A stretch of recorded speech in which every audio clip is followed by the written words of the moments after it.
Exactly a minute to 2:30 in the PM. The time allocated for the plenary sitting of the Senate this afternoon, the 11th day of June, the year 2025. This is the Senate proceedings streaming live from the Senate chambers, Parliament buildings, Nairobi, a broadcast that is brought to you by the Parliamentary Broadcasting Unit in partnership with the Kenya Broadcasting Corporation. A warm welcome to you, and we are glad that you have set aside time to join us for these proceedings. What you're currently seeing on your screens right now, that is the entrance into the Senate chambers. Members have already started walking in.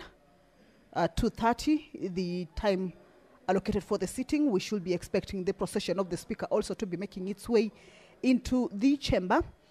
Just to remind you is that the proceedings of the morning will be resuming this afternoon, whereby the House suspended its sitting to consider a business with regards to the concerns surrounding the mysterious death of a blogger, Albert Ojwang.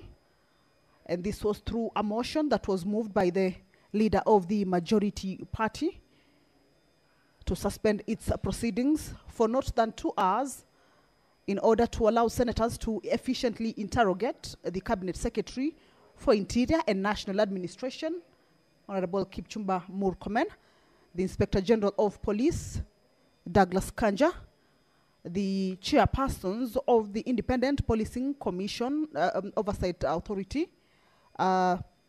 This was represented by the Deputy Chair of IPOA, Anne Wanjiku Mwangi, and also the National Chairpersons, National Police Service Commission, represented by the Vice Chair, National Police Service Commission, Edwin Kiprono Cheluget.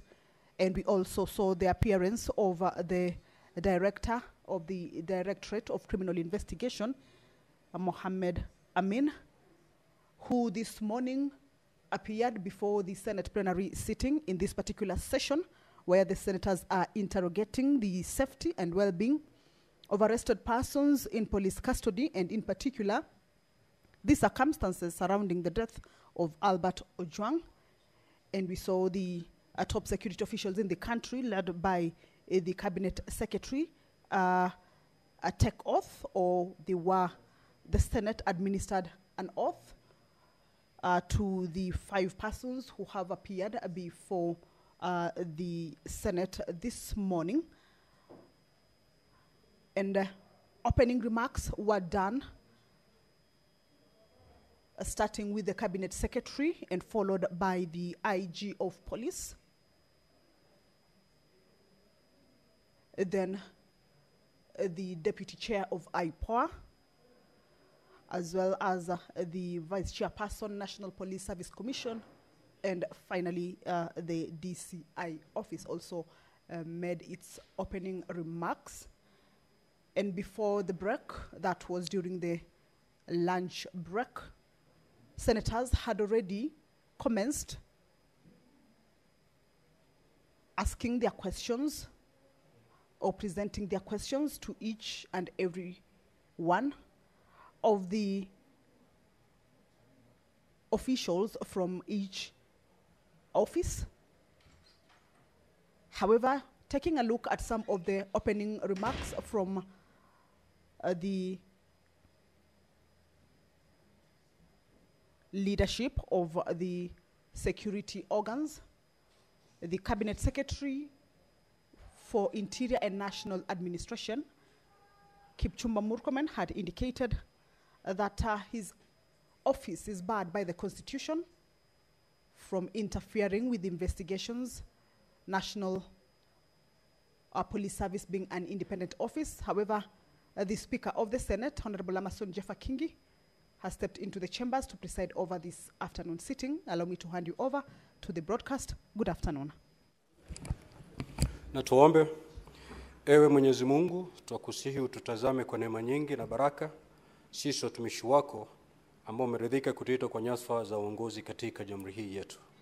Tukuomba utuwajalie tuyatende na kufikia mambo yote atakayofikishwa mbele yetu kwa njia ya haki na uaminifu, ili kustawisha amani, ufanisi na heri ya nchi yetu na wale ambao haja zao wamesikabidhi mikononi mwetu.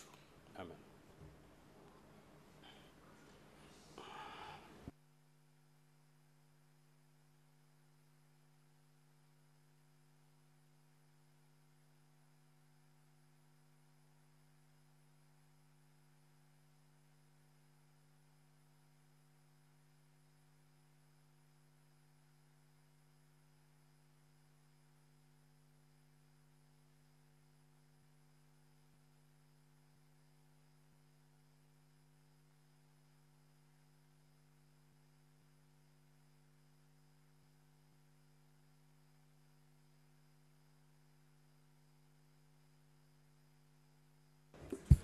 Clerk, do you have quorum? Honorable Senators, kindly take your seats. We have quorum, therefore we proceed with the afternoon's business. Clerk, proceed to call the first order, please.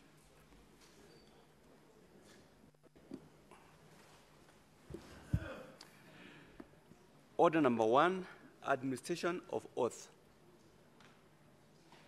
Order number 2, communication from the chair.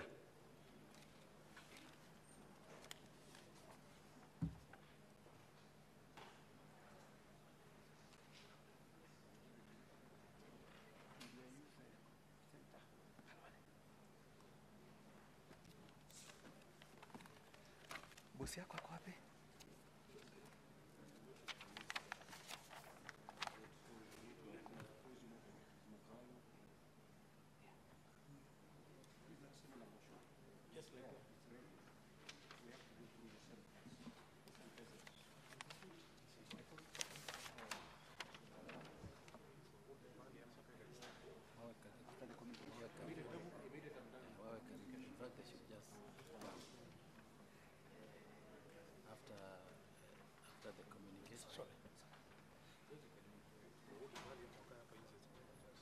Hold kidogo.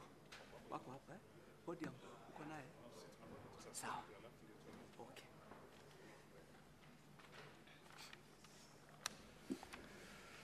Senator Boni, take your seat.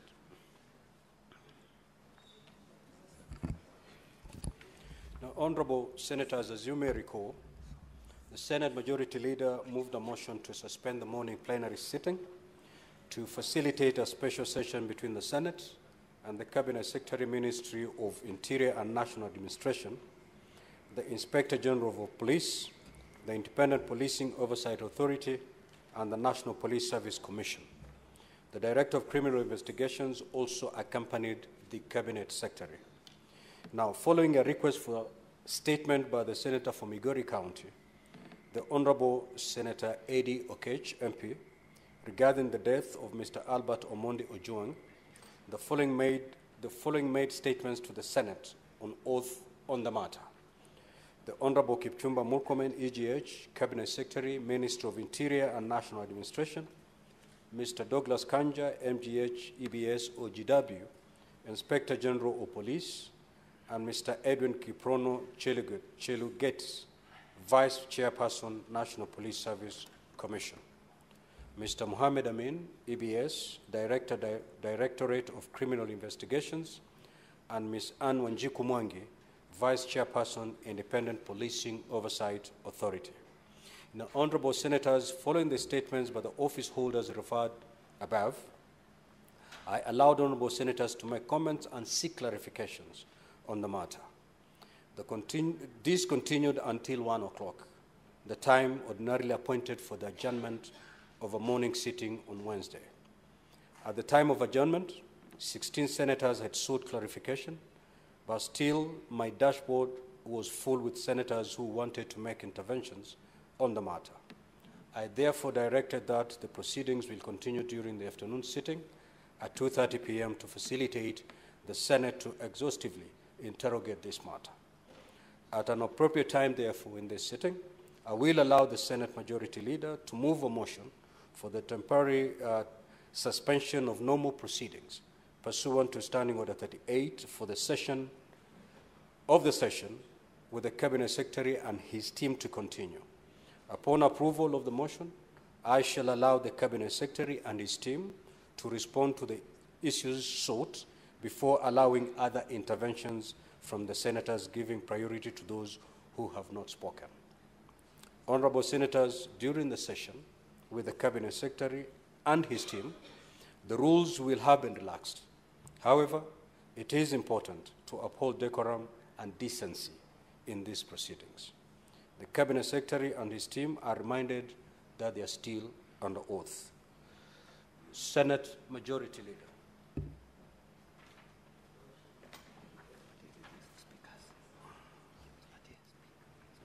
Thank you, Mr. Speaker.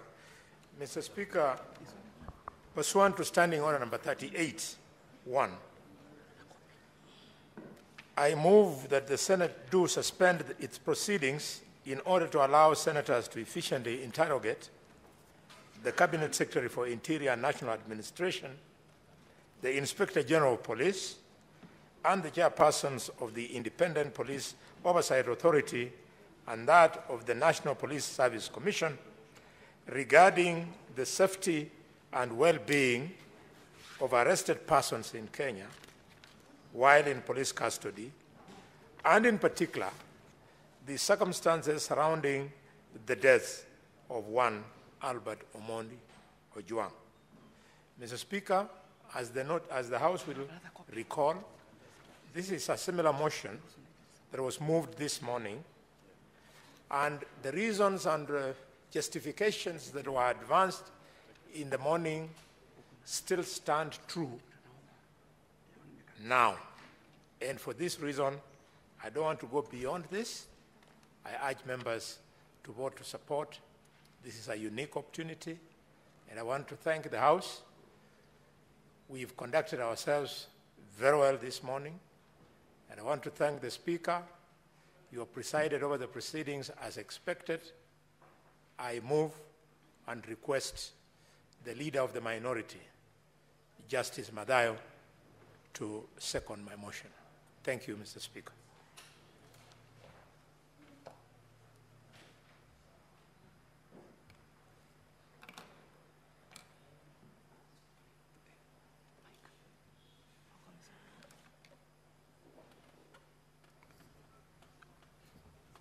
Thank you, Mr. Speaker. Mr. Speaker, I fully support the move of this motion.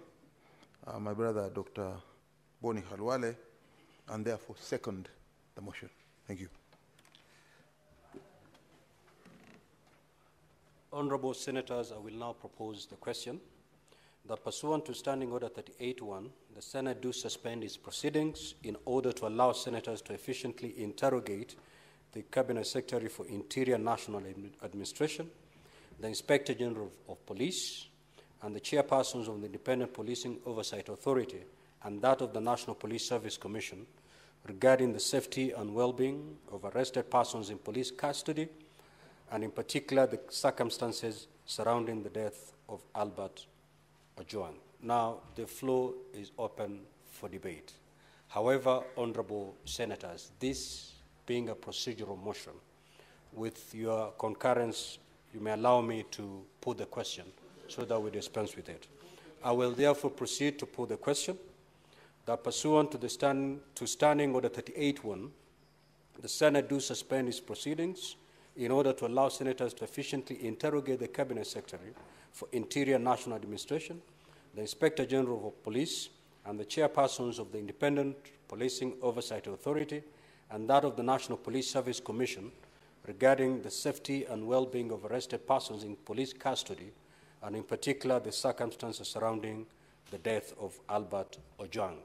Will as many as of that opinion say aye? Aye.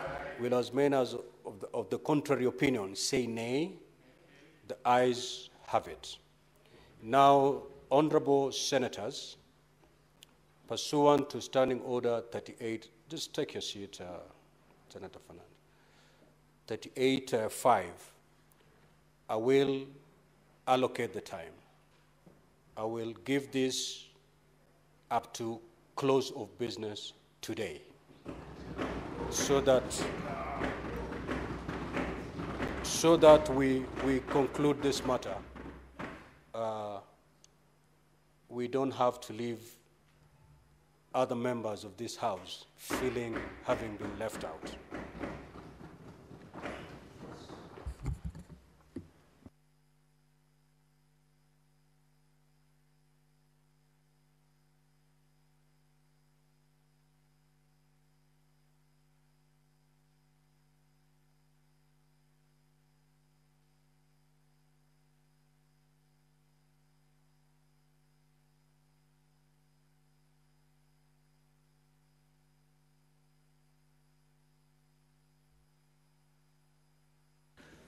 Clerk, Sergeant at Arms, kindly usher in the witnesses, please.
Honorable CS and your team, welcome back to the Senate.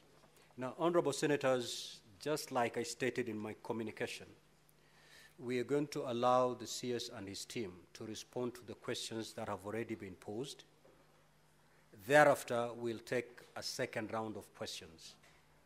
So, Honorable CS, you have the floor. All the questions that have been directed to you, you may proceed to respond to them. Thereafter, the IG will follow. After the IG, will hear responses from IPOA. After IPOA, we will hear from the National Police Service Commission. And lastly, we'll hear DCI. You may proceed, Honorable CS.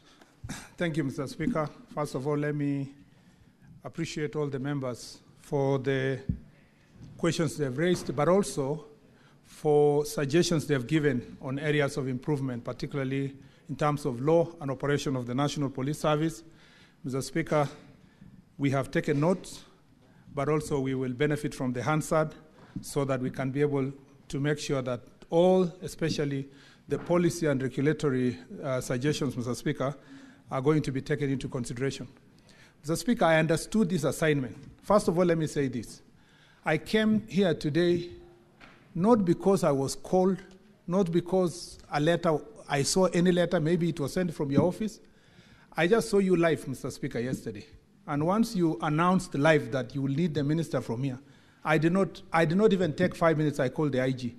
And I told the IG and the chair of IPOA that we must go to Senate. So, Mr. Speaker, I am very grateful that there is a forum like this for us to be held into account.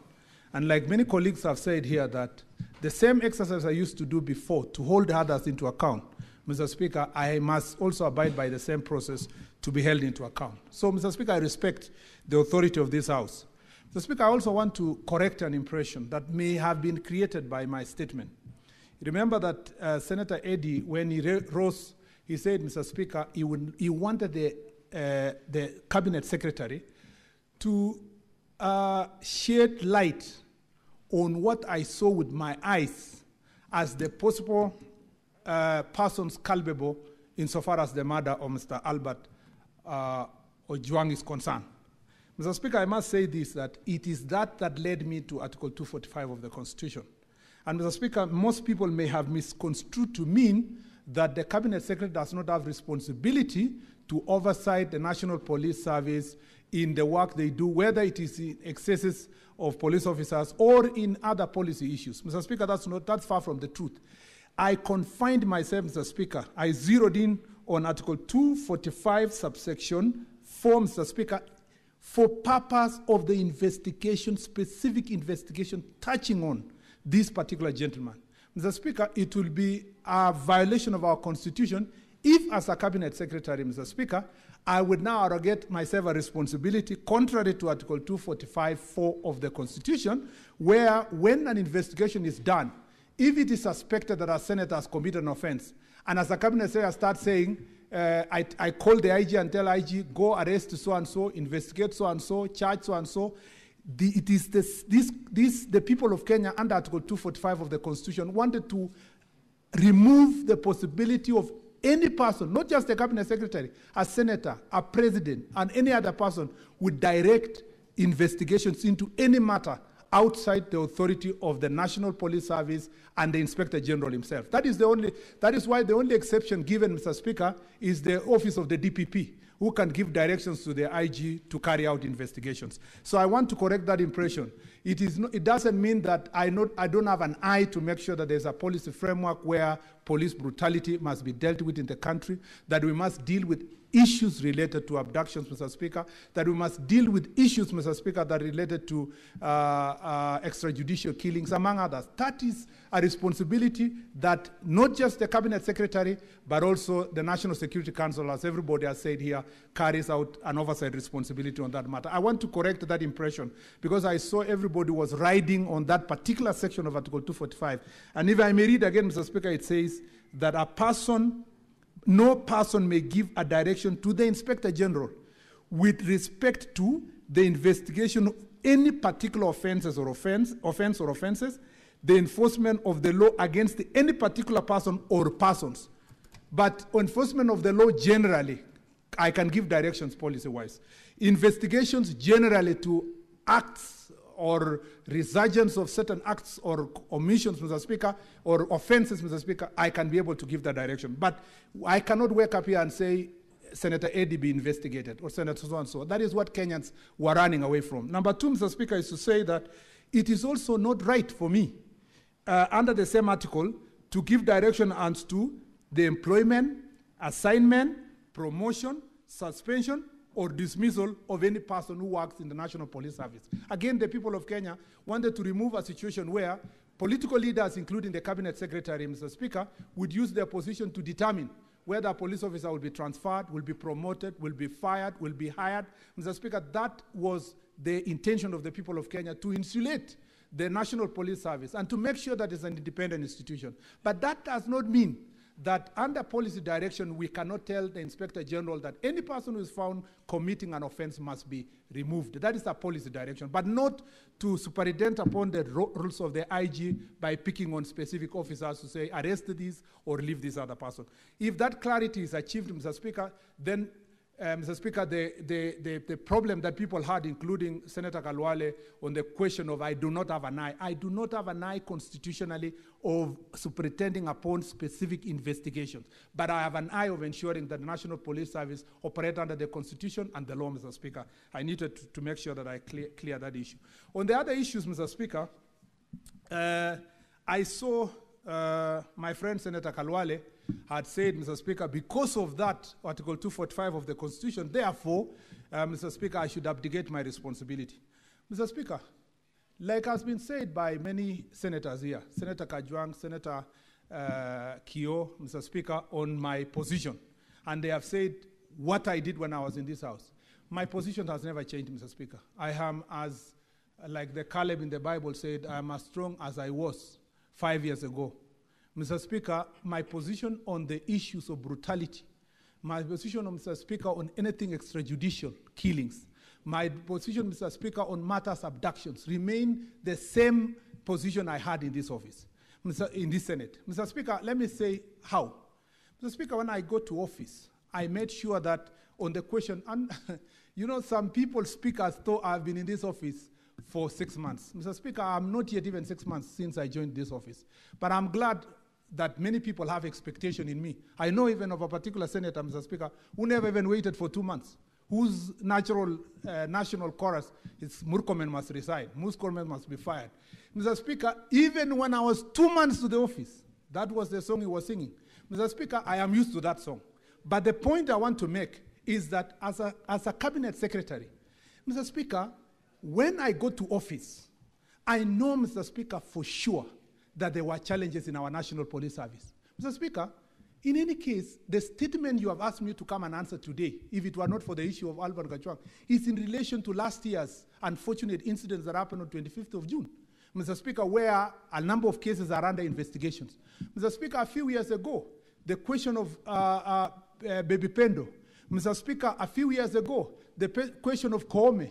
Mr. Speaker, I disclose here that lawyer Kimani was my friend. I knew him. Mr. Speaker, in all those investigations, Mr. Speaker, the Independent Police Oversight Authority did their job. Even as Senator Metu was saying, there might be a cover-up. In the case of Senator Kimani, because I follow, Wakili Kimani, in that particular case, Mr. Speaker, there was an attempt to cover up. But, Mr. Speaker, because of the work that IPOA did, 6 police officers are now, Mr. Speaker, on the queue waiting to be hanged because of what they did to kill a lawyer, Mr. Speaker, whose job was only to defend his client.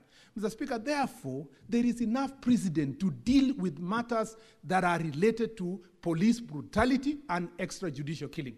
Mr. Speaker, I personally, even though I am not part and parcel of this investigation, I have no doubt in my mind, Mr. Speaker, that if the speed that IPOA is using and the cooperation the National Police Service is giving, Mr. Speaker, that the perpetrators of this heinous act against Albert, Mr. Speaker, will be brought to book. And, Mr. Speaker, I have no doubt in my mind that if our judiciary, working closely with the DPP and the investigators, these people will just follow the same route that other police officers in the past have followed who have committed this heinous act. I wanted to give that assurance to the people of Kenya. And the Kipchumba of that time is the same one. Mr. Speaker, I went to Nakuru.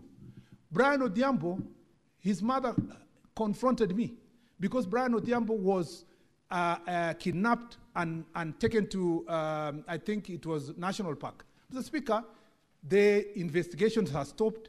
The arrest was not happening. But, Mr. Speaker, when I came back, I told the investigation authorities it's your responsibility to make sure that those who have participated in the kidnapping of Brian Odhiambo must be brought to book. Mr. Speaker, as a result of that pressure I put in as a cabinet secretary, those people were charged in the court in Nakuru. Mr. Speaker, on matters of abductions, since I entered office, I have been very vocal, Mr. Speaker, including an investigation that is ongoing regarding a member of parliament. And, Mr. Speaker, we will unearth all those cases of abductions. Mr. Speaker, when we came to office, even though I was not a cabinet secretary, Mr. Speaker, the president gave directions to the country during campaign and after we came to office that he does not want to see extrajudicial killing. He doesn't want to see bodies in River Yala. He doesn't want to see bodies in River Tana. He doesn't want to see bodies in Abadeas of people who have been abducted and killed. Mr. Speaker, we may not have exterminated completely these criminals who are doing these acts. But, Mr. Speaker, I can tell you there is no systematic or planned such acts in government. And Mr. Speaker, there is not by accident that as this administration came to office, there are no bodies that are found in Rivayala or Rivatana, Mr. Speaker. Why? Because we took a stand position, Mr. Speaker, and will continue in that direction. And Mr. Speaker, I am glad that now we enjoy this level of democracy and freedom to speak. Even those who presided over the ministry when bodies were floating in Rivayala, Mr. Speaker, now have the freedom to call us into order. And Mr. Speaker, it is because they know this is a government that is responsive to the things that the people of Kenya are asking for. And I want to assure the nation that I am the same Kipchumba who was a valiant soldier in this house. I will use the same vigor, Mr. Speaker, to exterminate all kinds of, Mr. Speaker, criminal activities within the police. And the police know. And I have told them clearly, in all the forum, Mr. Speaker, I established what is called Jukwaa la Usalama. In this Jukwaa la Usalama, all the OCSs attend the meeting. In every county, Mr. Speaker, we've completed Coast and Eastern 14 counties. Mr. Speaker, in all those forums, I want to assure the House that as a cabinet secretary, I have told the police officer in no uncertain terms that anybody who is going to be found to carry out such kind of extrajudicial killing will carry their burden. Let me come to the specific questions, Mr. Speaker, that touched on me. Number one, Mr. Speaker, that was the first question by Senator Kalwale. Mr. Speaker, there is Senator Kajwang asked Mr. Speaker about, again, and I've responded to that question generally about my record and so forth. Mr. Speaker, on the extrajudicial killings, Senator also Kajwang asked Mr. Speaker whether I have given any policy directions related to, Mr. Speaker, this issue of Mr. Speaker, how to handle an arrested person. Mr. Speaker, if you look at the, let me just refer to this. If you look at the police standing orders, Mr. Speaker, at the moment, Mr. Speaker, and I don't want to read so that I give time to everybody to respond, because it's a long list, maybe I'll table later. The police standing orders already prescribe and provide, Mr. Speaker, how to handle a police officer, including before you book in, not a police officer, a suspect. Before you book in a suspect, you must confirm that he was in good health or not, Mr. Speaker. And those regulations. Honorable Senators, he has just said he will table, but yes, he wants to pick a few statements from yes, before he does that. So, Mr. Speaker, it says that the guidelines, Mr. Speaker, require that you must determine the health and general conditions of the suspect. Every arrested person shall be granted police bond and bail at the earliest opportunity. All suspects must undergo mental and physical health screening at the time of booking. The suspect must be immediately booked upon arrest and entry record in the occurrence book. All movements of the suspect into and out of the cell must be recorded in the OB. And if you had the investigations that are ongoing, they are telling us when he was booked in, when he was removed, Mr. Speaker, and that will assist the IPOA in the investigations, that occurrence book. Mr. Speaker, police cells must not be overcrowded. Space per detainee must conform to minimum standards. The booking officer must inform the suspect of their basic rights. Communication must suspect all this. It is not the absence of the legal framework or policy directions that led to the killing of Mr. Albert Ojwang, Mr. Speaker. It is blatant disregard of the law and the Constitution. And that's why we are not coming here to give excuses that it is in the absence of a policy direction from the ministry. No. Mr. Speaker, it is just blatant disregard. If you see how that gentleman was beaten, Mr. Speaker, the person who did it is an animal. And it calls upon all of us to say that that person must face justice, and it at the shortest time possible, Mr. Speaker. And therefore, there is absolutely no reason on my side, Mr. Speaker, to try to hide anything, Mr. Speaker, because that investigations, as I said earlier, covering other previous police officers have led to them being held into account. Mr. Speaker, Senator Mungatana asked the question of training of police officers on the questions of human rights. I must confirm here that there has been progressive growth in terms of training of police officers. However, Mr. Speaker, the truth is that because of lack of resources, Mr. Speaker, our police officers, last training they have is the day they were recruited, Mr. Speaker. Only those in the higher cadre Mr. Speaker, and all who sometimes get to go to promotion get to be trained, but a large number of our police officers do not get to go through this promotion. And therefore, one of the things that the National Police Service has been pushing, and we will push with them, and I'll help them push this issue, is to make sure that budgetary allocation is provided, Mr. Speaker, to ensure that the police get money to continuous training and updating their knowledge on human rights. Mr. Speaker, it's also expected that when you punish perpetrators like this, Mr. Speaker, it was always expected that we would send a message to others. But like any other society, when you have a force of 120,000 police officers, you will find a small number of them, Mr. Speaker, violating the Constitution and the law. Mr. Speaker, Senator Mogeni, I suspect I've answered this question, whether I had any responsibility, supervisory responsibility as part of the Security Council, and I said yes. Mr. Speaker, the only answer I gave that I didn't have an eye on, and I am not supposed to do, is to meddle on specific investigation. If I do so, it will reach a stage where our cabinet secretary will be picking people politically on who's to be charged and who's not be charged, and that is what the Constitution tried to remove from us. Mr. Speaker,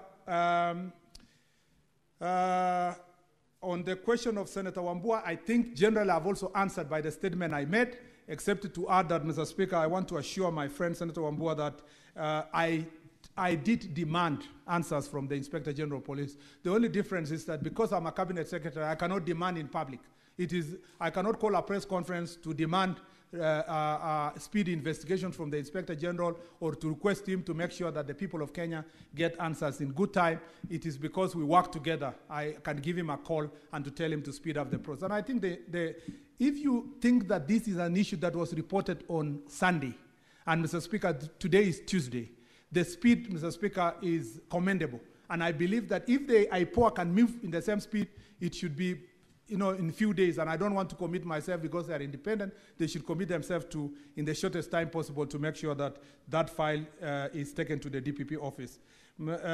I also agree with the sentiments from Senator Veronica Maina, Mr. Speaker, on the human rights, on the reform program, that it must continue. There is a team that is currently constituted in the ministry that is working on the reform program. I have also asked a team, my own team in my own office, to look at all the legislation on issues of abductions and extrajudicial killing, if there are also areas that we need to close the gap to make sure that at least internally from our police force, there is no possibility of any person involving themselves in that issue. And Mr. Speaker, if I get areas where it needs legislative reform, I will come back to this House for support.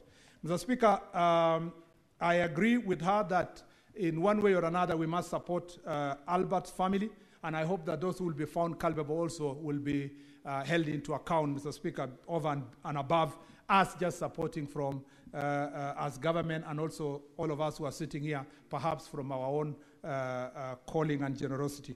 Mr. Speaker, there was also a suggestion from Senator Dulo that we may need to look at the use of the computer misuse law. Mr. Speaker, we were here, we debated this law, there were issues, it went to High Court, it went to Court of Appeal, where it is at the moment. Mr. Speaker, some of those issues, we can relook at them. Mr. Speaker, even the team that I've constituted in my office, I've told them to look at all the decisions of the courts, including Justice Ogola's rules, among others, Mr. Speaker, on how to handle a suspect, so that then we can see if we are getting the standing orders or we are coming up with new regulations that will make sure that our police service is a bit, Mr. Speaker, up to date. Mr. Speaker, I know that I have been asked whether I should run away from this responsibility.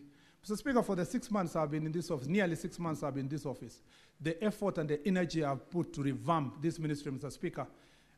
Speaker, gives me hope that in the near future we will see the fruits of this responsibility. Mr. Speaker, I know that in moments like this, like those who went before me, and others who have other responsibilities, Mr. Speaker, these are the moments that the duty to serve overrides, Mr. Speaker, the condemnation to throw in the towel.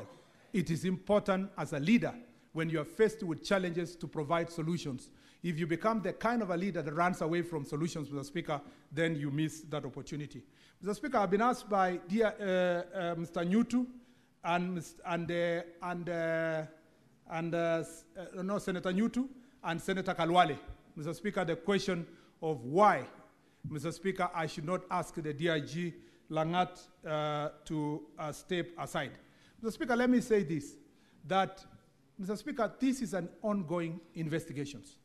To the best of my knowledge so far, the information we only have is that the Deputy Inspector General of Police, despite being the DIG, took the step to report what he thought was an act of, or a crime committed against him. And Mr. Speaker, went low as reporting this to the DCI, and that investigation was done. And in the process of this investigation, somebody has died. Mr. Speaker, nobody has told me here whether the investigations lead to a particular result, whether it is to protect him or to exonerate him or to charge him, Mr. Speaker, is not my responsibility. That responsibility rests with independent police oversight authority if they find any culpability, Mr. Speaker.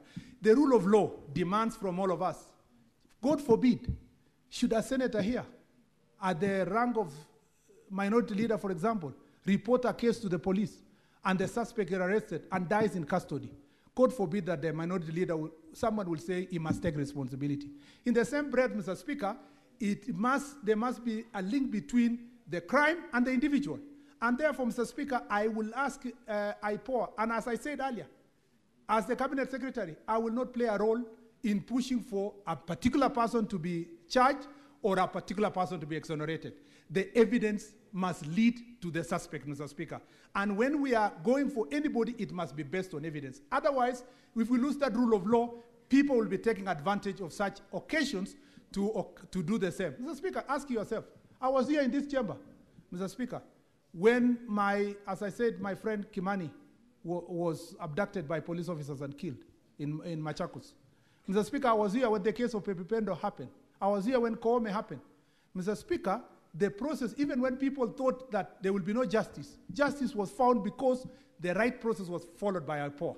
I think we should support IPOA to do their job instead of getting ourselves to the direction where the House can direct who should be charged and who not be charged.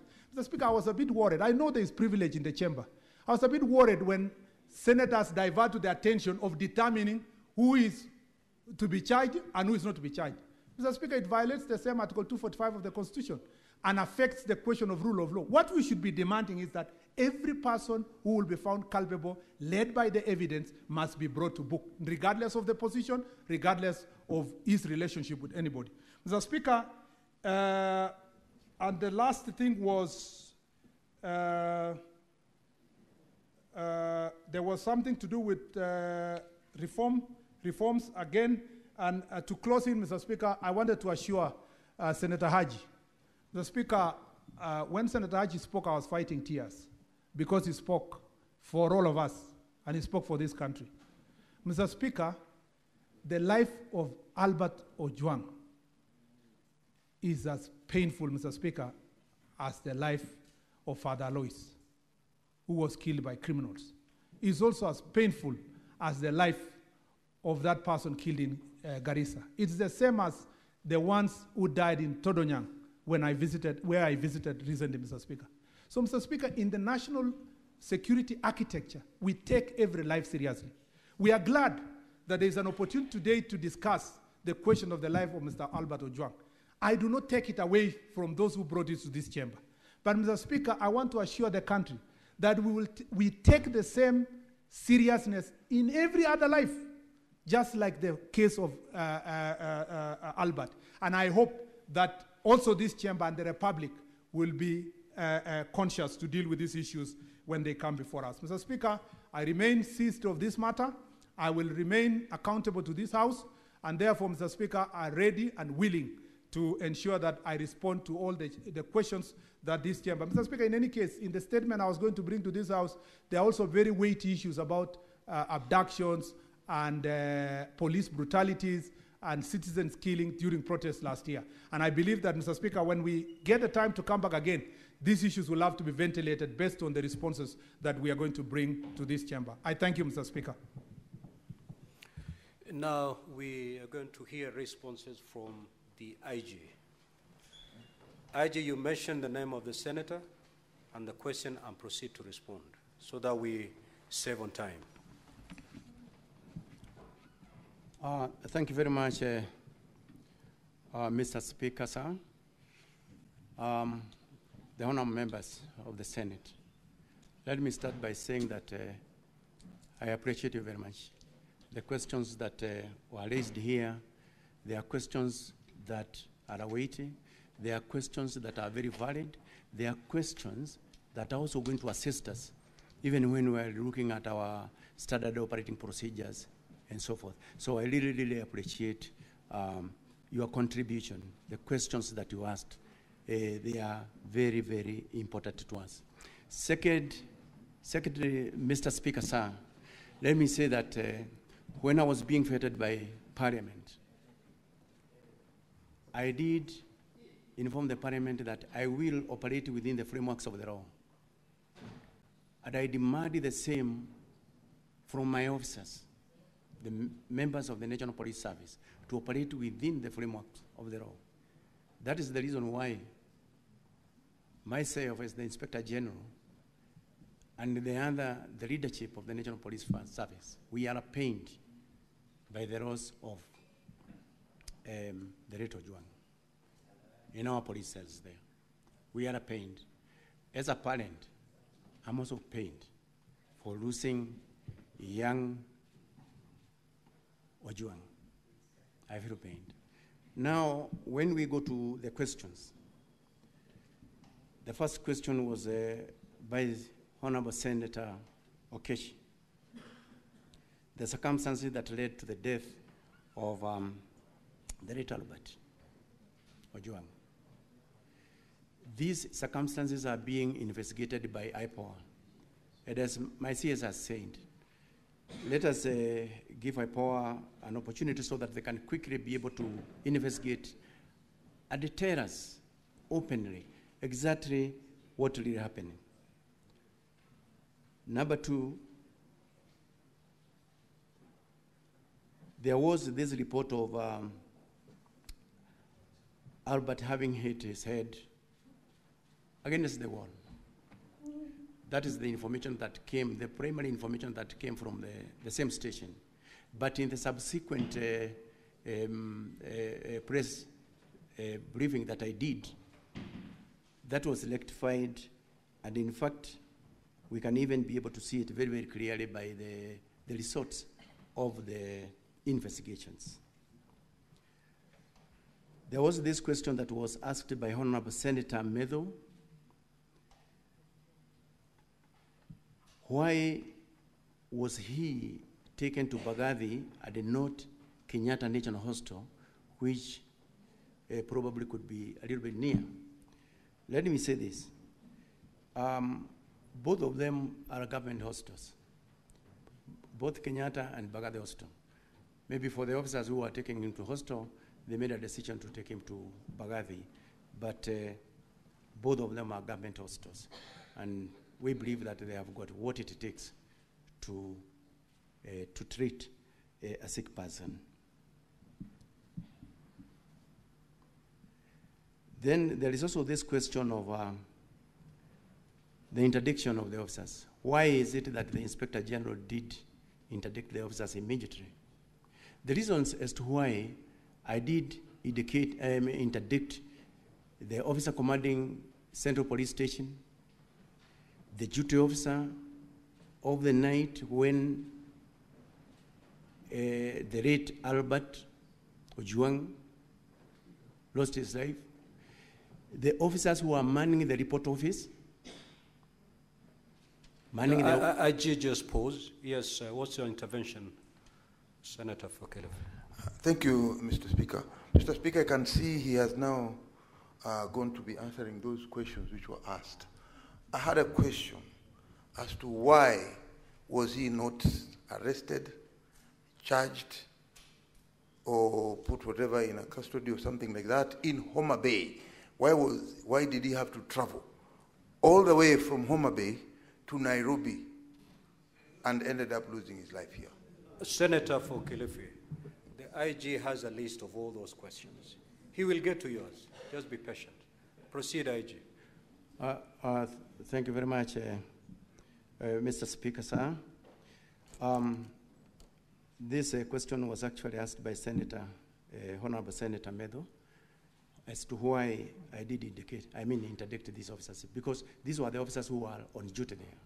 And we wanted to ensure that once the IPOA takes over, the investigations are smooth and there's no one who is going to interfere with those investigations. That's why we wanted them to step aside and allow free investigation, because we wanted expeditious investigations to be carried out. We wanted to know who is this or who are these who committed that heinous crime. And we want to know it as quickly as possible. There was the question from for Boni Harwere. That one has been answered by my CS.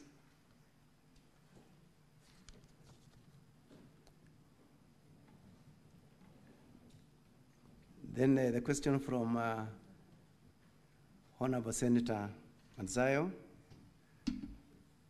Why Albert Ojwang was arrested in Homa Bay and why he had to be transported up to Nairobi. This question, the DCI is going to answer it very, very, very, very clearly as to the reasons why he was transported from Homa Bay up to Nairobi. But basically, it is because in Nairobi, that is where the offense was actually committed, but DCI is going to give more details on that. Why the CCTVs were again interfered with? That is another question that was also asked by Senator Masayo. The Independent Police Oversight Authority is investigating the entire scene of crime. And they are going to tell us exactly what happened with the CCTVs. And if there is anyone who was involved in that, then punishment must be meted to an officer of that nature. So the same case applies to the question, who are these police officers who committed the crime of murder to the late Albert Ojwang?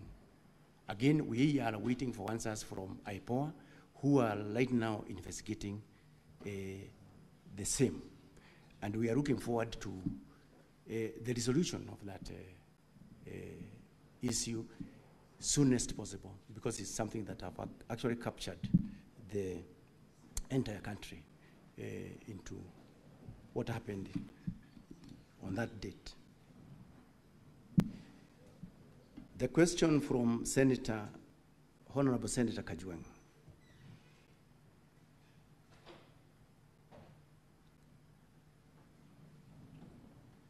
Now, this question of withdrawing and apologizing to the Senate and the country on the question of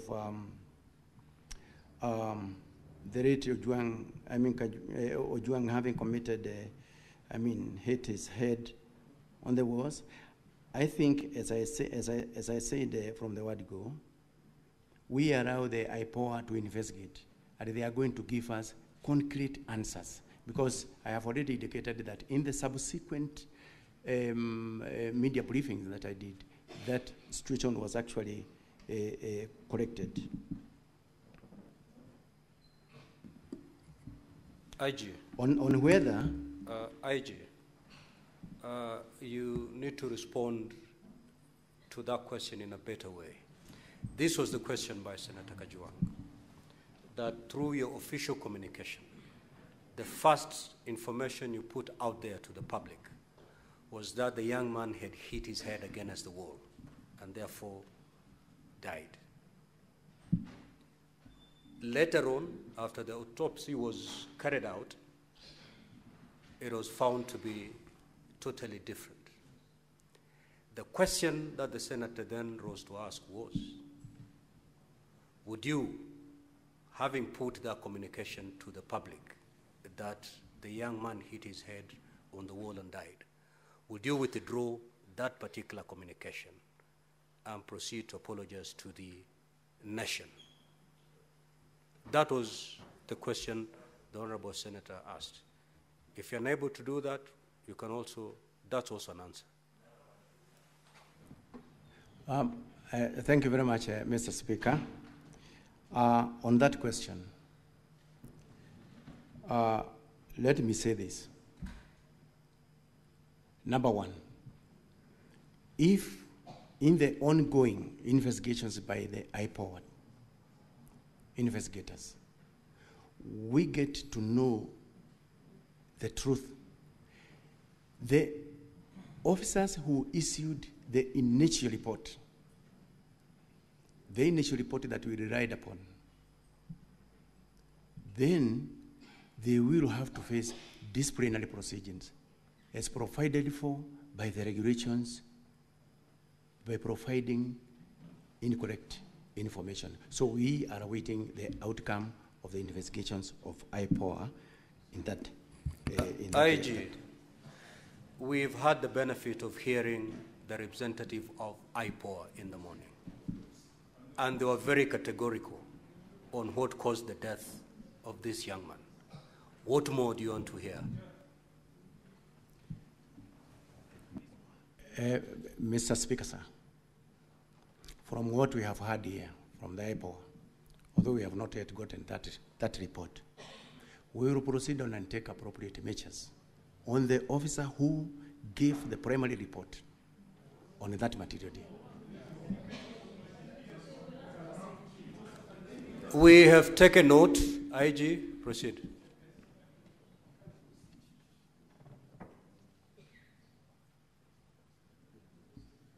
Then there was also the second question.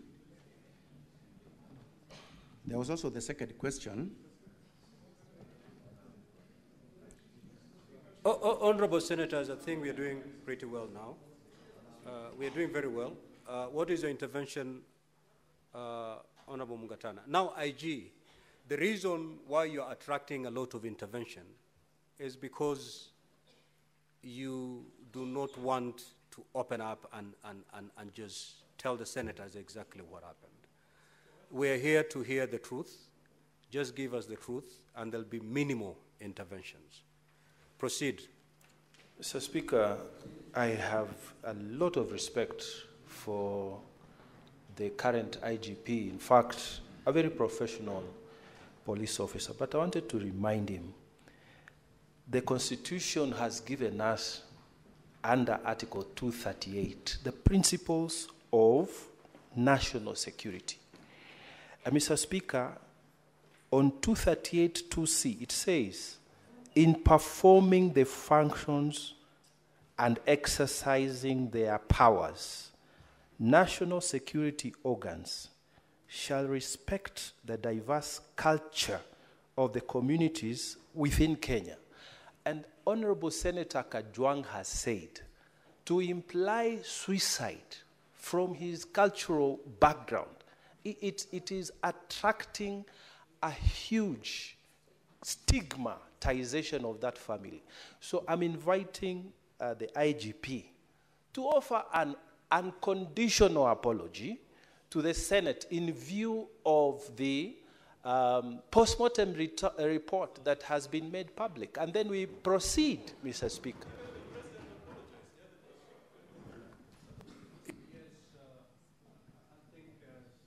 Mungatana is clear. IG. Thank you very much, Mr. Speaker, sir. It is true, as Senator Mugatana has said, that going by the report that we have gotten from IPOA, that it is not true, he did not hit his head against the wall, but that is the report that we had from the word go.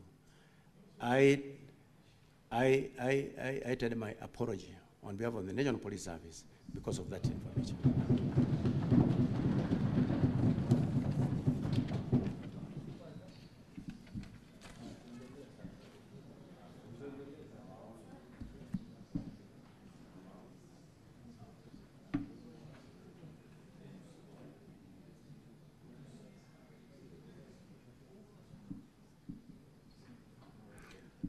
So there was also the question of how the police are trained. That question was clearly answered by my CS. He also did mention that funds is also another constraint that has been delivering the National Police Service to enable us to train everybody within the service. Then there was also the question of how many were in the cell.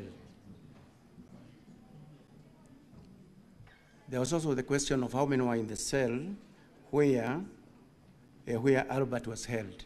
Again, Mr. Speaker,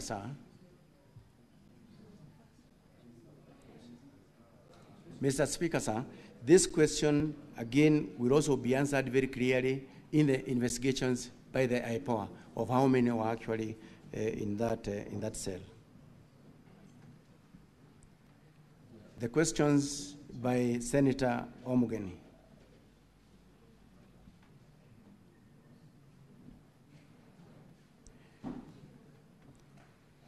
As I have indicated,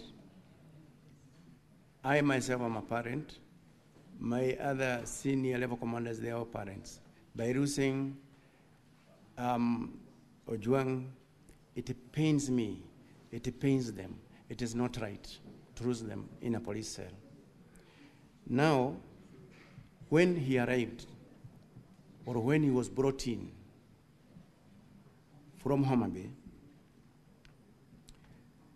he was given an opportunity to call his family back home, as I did indicate from my statement that I was providing, where he did indicate to his wife that they had reached Central Police Station safely and he was safe.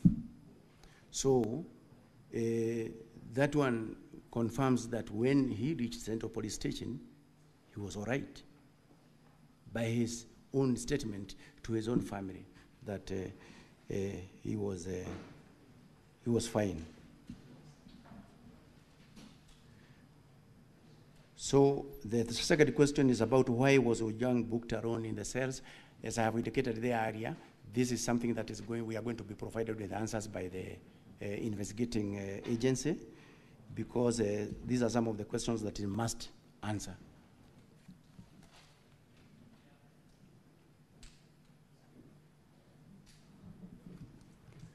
The questions that were raised by Honorable Senator Wabua.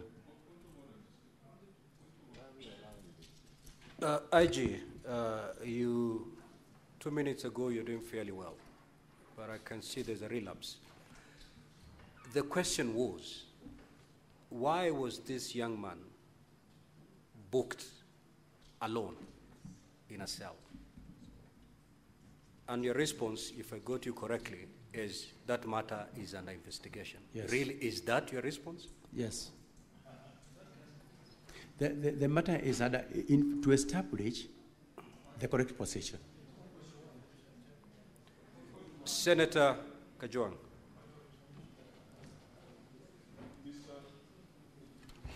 Mr. Speaker, I'm assuming that the IG is proceeding sequentially, and he has conveniently avoided two questions that I asked. And that was why the Deputy Inspector General of Police is still in office when he was very quick to interdict or to give directives for junior officers to be out on the basis of the proximate cause theory. And I also asked a very specific question that came out of his submission, that there were other names. There were other 4 persons of interest. Are they alive? Or are they in a ditch somewhere? Are they at City Mortuary? He's supposed to tell us that if he's going sequentially. Thank you, Mr. Speaker. Proceed, IG. In regard to the question that was asked by Honorable Senator Kajwang about whether to reassure the House that all the 4 that were mentioned are alive. I'm going to give an answer, but the rest of the details will also be provided for by the DCI. To say this, there was one suspect who was arrested, and by that time he had been placed at Kamukoji police station. When the file went before the ODPP raised issues that needed to be covered. Thereafter, the suspect was set free until such a time when the file goes back to the ODPP and he gives his recommendations. As for the rest, none of them had been arrested. So we believe they are still out there.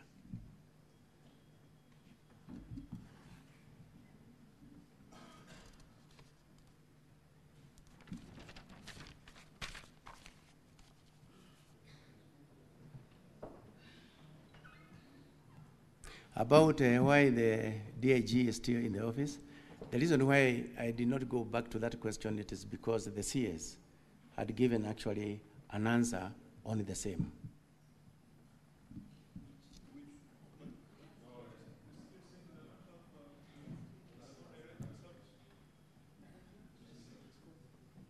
He did respond.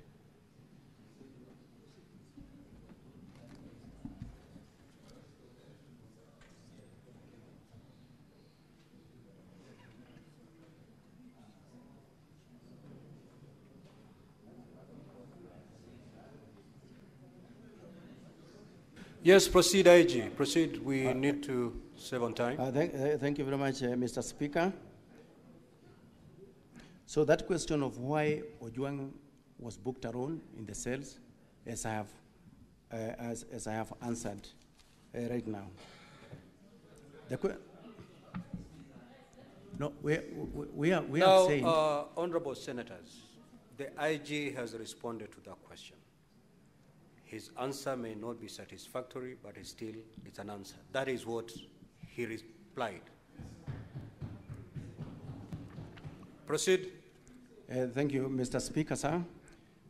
The questions that were raised by Honorable Senator Wabua.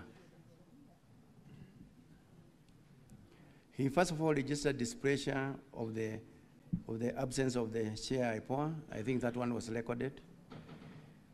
The question that was directed to the IG is when at the Central Police Station,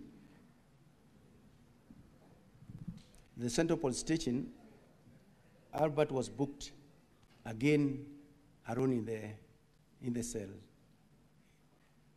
And I have answered that question there before. I have answered the question. IG, can you repeat your response to that question so that it's clear? My response to that question, I have indicated that why he was booked in that cell alone, it is something that we need the investigating team to also let us know, because there are a number of cells that are at the Central Police Station. And now, at that particular time, I don't have the figures of those who are actually under the custody of those cells. But in the investigation, in the course of the investigations, we are going to get out the answers very, very clearly, Honorable Speaker.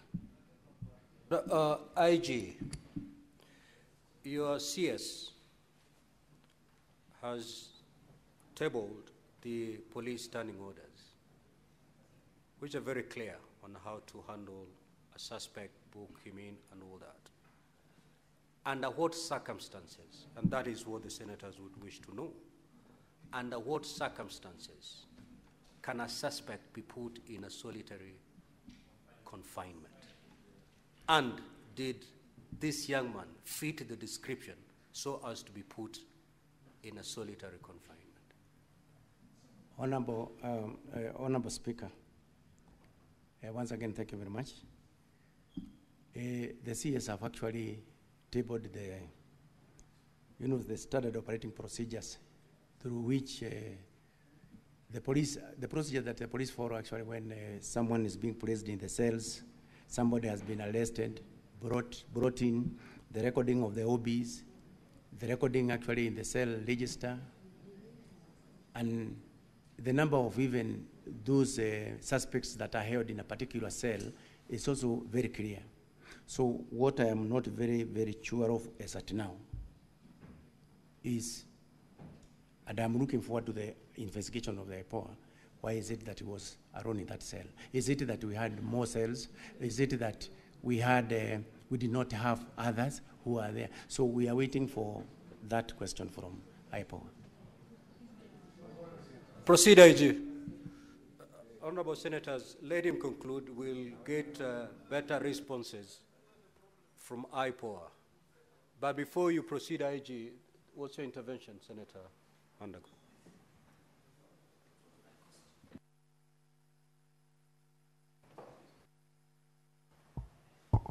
Thank you very much, Honorable Speaker. I just needed some small clarification, Honorable Speaker.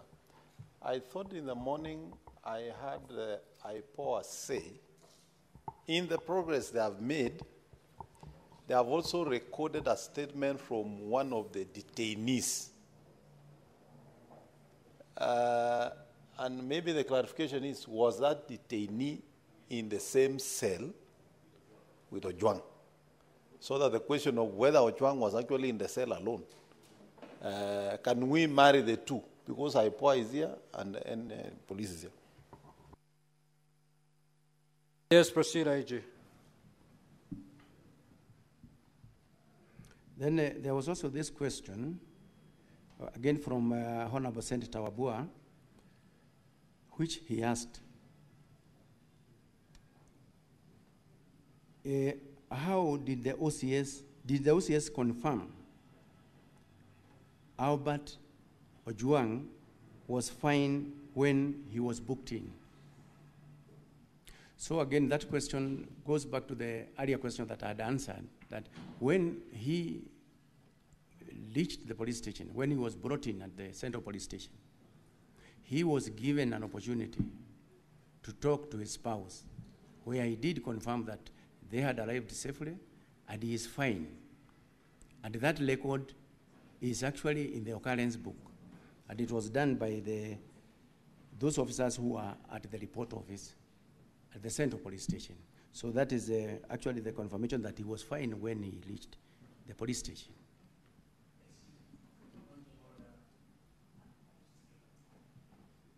Certainly, it cannot be a point of order, Senator Anyonka. You may put forth your intervention. Thank you. IG, there's a gentleman who was the OCPD of that police station at Central, Mr. Benjamin Talam. Are you aware that he refused to book Mr. Ojwang when he was brought in, and that is why he was taken to the hospital? And in today's newspaper, he said he refused to accept him because the condition in which he was in, he would not have been accepted into the cells according to his training. Mr. Speaker, sir, according to the information that I have, the late Albert Ojwang was booked in at the police station, Central Police Station, at 9:35 hours in the evening, and placed in the cells. Then the OCS, who is responsible for that station, was informed of the same. So the other one from the Honorable Senator, that one I'm not aware.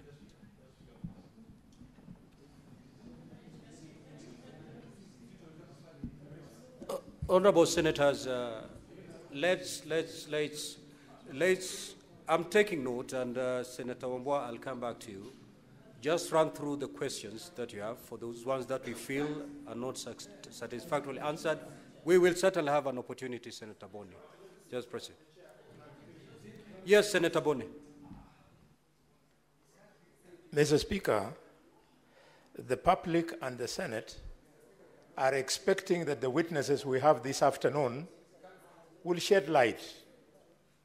And that light can only come out of the quality of the evidence that they are adducing.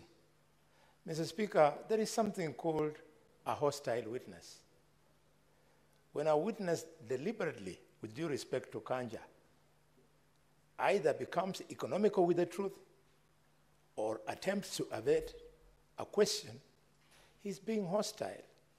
What is the value of this exercise if the IG, who is supposed to have convinced himself on how Ojwang was handled, how can he be the same one now deflecting that responsibility to IPOA? He's supposed to give evidence in the same manner he'll give to IPOA when IPOA will call him to appear before them, Mr. Speaker. I know, honorable senators, the beauty of this is that we have all the players before us. He has shifted the burden to IPOA. IPOA is right before us. They will take to this stand, and they will go through exactly the responses that have been put forth by the IG. If the IPOA representative wasn't here, then a lot would have left hanging. So, honorable senators, let us be patient. Let us be patient. Let us be patient. Proceed. Much, Honorable Speaker. Maybe I can just read a small part of my earlier statement. That just pick the question and respond so that we move. So the question that had been asked here is, I would like to reply as follows. When they arrived at Central Police Station in Nairobi at approximately 21:17 hours, and at 21:24 hours, Mr. Albert Ojwang contacted his wife via mobile number that is also provided there to inform her of his safe arrival. Chief Inspector Taram, the officer commanding the police station, was contacted through his mobile phone. The number is also provided, and they authorized the booking of PC Mohammed Rashid Hiro Abdurai booked the suspect into the cells after confirming his normal physical and mental state was okay. Filed OB number 136/07/06/2025, which was done at 21:35 hours. That is the information that I have, Honorable Speaker, on that note. There was also the question of who interfered with the CCTV cameras at the station. Honorable Speaker, this question is amongst the many questions that the investigating agency, who are actually looking, who deals with matters, criminal activities by police, to give us an answer on that one, so that we can actually now be able to take appropriate measures with anyone who interfered with the normal settings of the CCTVs around that station. There was also the question from Honorable Senator Veronica.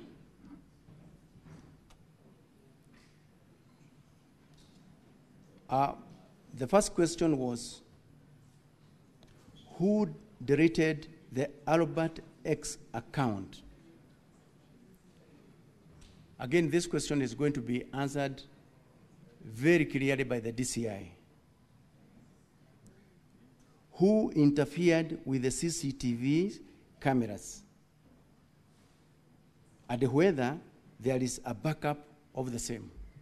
So on the CCTV cameras, Honorable Speaker, is as I've indicated that we are waiting for the investigations to let us know who is it that actually did that kind of interference.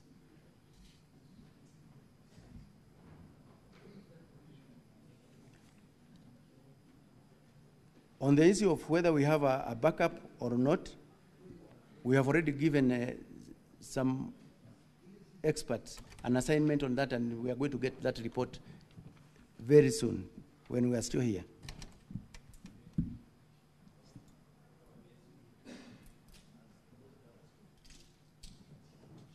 And then the last one is that question of all police officers must at all times ensure that the rights of the suspects are respected.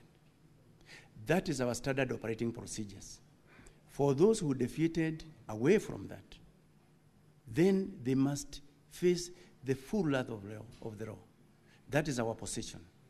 That the officers, police officers must at all times respect the rights and freedoms of the people, whether they are suspects or not. I'm saying this because, Honorable Senator, police officers are at the forefront in the defense of the rights and freedoms of the people. So any officer who turns against that, he goes against the same law that he is supposed to protect. And they are, all of them, they are aware, out there in all the teachings, in all the deployment throughout the Republic, that the rights of suspects, the rights of the other Kenyans must be protected at all times. So as I have said, anyone who goes against that, then he must face the full wrath of the law.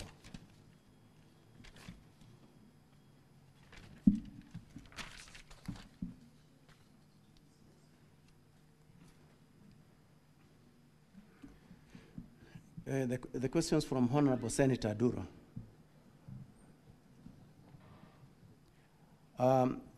Honorable Duro requested that I provide all the documentary evidences of the letters that the DIG did to the DCI.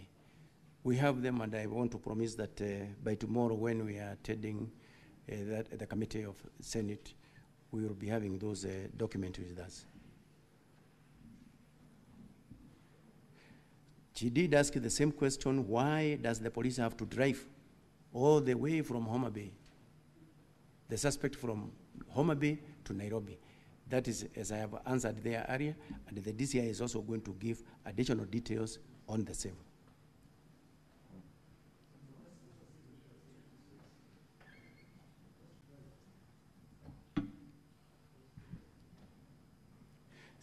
The questions by Senator Abbas, Honorable Senator Abbas. Again, he was actually asking the same question, that there are several police stations along the line that the suspects was, driven from Homa Bay to Nairobi. There are many police stations along the line. So the question is, why is it that he could not be placed in any of these police stations along that transport corridor? My answer is, as earlier stated, that number one, the offense was committed in Nairobi, and that is actually the area of jurisdiction. That is basically the reason why the suspect was actually brought to Nairobi.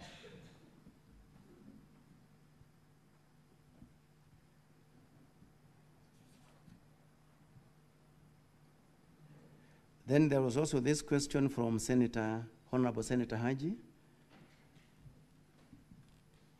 where he asked, why is it that the investigations could not be conducted elsewhere where the suspect was arrested? So the answer to that question is that the offense was again committed in Nairobi. That's the reason why the suspect was driven from Homa Bay to Nairobi.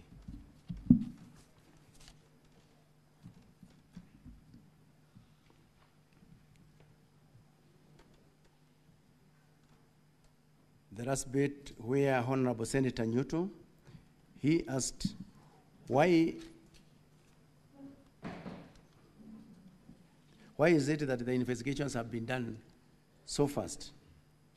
So again, he wanted to know who actually killed the late Albert Ojwang. As I had answered there earlier, Honorable Senator,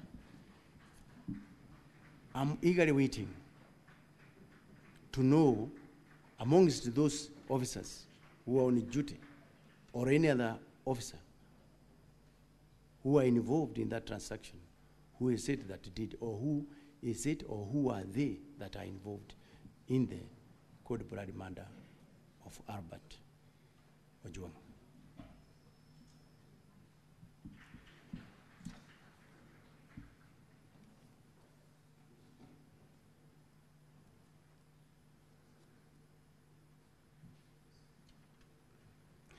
Then there's this question of since when did the police start assessing the well-being of suspects? That question, if you look at our occurrence book, it has got several columns. And in one of the columns, there is the physical state and also even the weather. So we do indicate in that particular column, how is the suspect looking like? Even the weather, if it is raining, we say it is raining. If it is chilly, it is cold. So they are there, they are provided for in that occurrence book, Honorable Senator.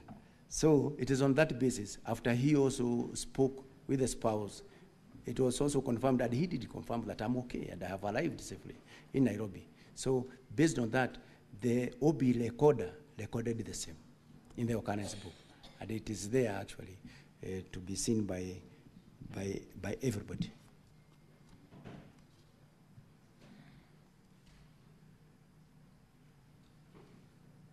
The last question from Honorable Senator Nyutu was again, why was Ojwang transported all the way from Homa Bay to Nairobi? Yeah, you've already responded to I have already responded This to is that. the 10th time. Just pick a new one, and you conclude IG, so that we hear IPOA. Honorable Speaker, thank you very much. I'm already through with the questions. Thank you. Just hold on IG. I think that few questions that you may have noted down. Just remind the IG of your question.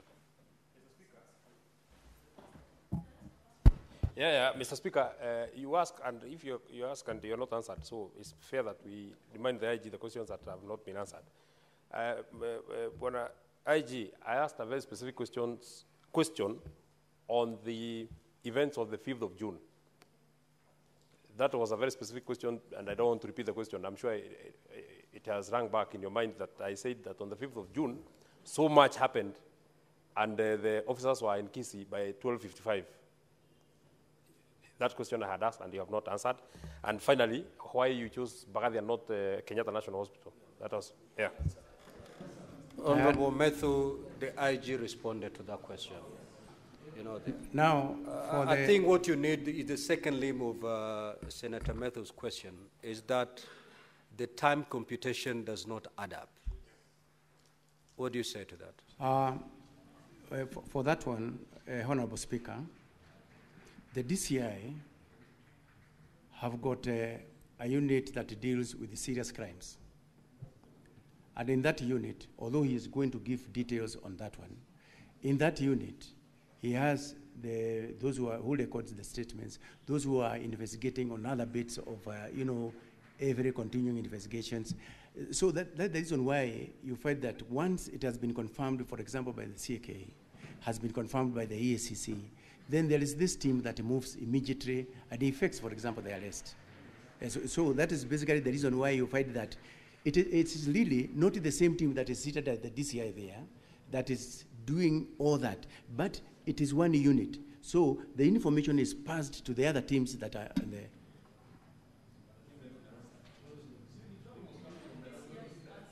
Honorable Methu, I think he has passed the buck to IPOA and DCI. Exactly. So wait until DCI or IPOA, then they may be able to take that. So, honorable senators, let us now have IPOA take the stand. Senator Haji, you will. We still have all the witnesses around, you will. Exactly. Proceed, Senator Haji.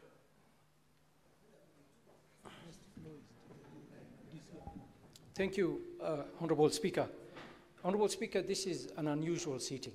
It is sort of like a special sitting, an extraordinary sitting. The rules are not very clear, Mr. Speaker, and I would really wish that you would make a ruling so that we can proceed with speed and conclude in time. Mr. Speaker, if you allow everybody to ask a supplementary question, we will be here for a very long time. And we are not here, Mr. Speaker, as far as my understanding, to cross-examine the individuals that are here appearing here today. If we were informed that that is the case, then we would have been here very well prepared to cross-examine every answer that is submitted to this House. So, Mr. Speaker, and also not to forget that this matter has also been referred to the committee. I don't know what you expect the committee to do, what work to do, if we are going to handle everything here today. And we don't have the time. So, Mr. Speaker, I indulge that you make a ruling so that we can move with speed and give opportunities to the senators who have not spoken today to also ask questions to the individuals that are here. Thank you, Mr. Speaker. Now, honorable senators, I was very clear on the procedure to adopt going forward. And I said we're going to hear all the witnesses. Thereafter, I was going to allow senators to ask for clarifications or ask questions. We did the first round before we adjourned for lunch. When I came back, the way forward I had communicated was, before we take the second round of senators, we allowed the witnesses to respond to the questions or clarifications sought that were directed to them. Once we are done with that, we will take the second round of senators. Now, the problem is there are some questions that honorable senators have posed that have not found satisfactory answers. That those questions that honorable senators have posed, whom the IG has referred to IPOA. We are not here to cross-examine anybody. We are simply asking questions and clarifications from the witnesses that are here. So, honorable senators, I would urge us to do this. We step down the IG. A lot of his responses were actually shoved towards either IPOA or DCI. Allow the DCI. Allow the DCI because the IPOA will combine DCI and IG. So let us allow DCI to take the stand. Now, honorable senators, for us to make progress, let us minimize the interventions. Yeah, okay?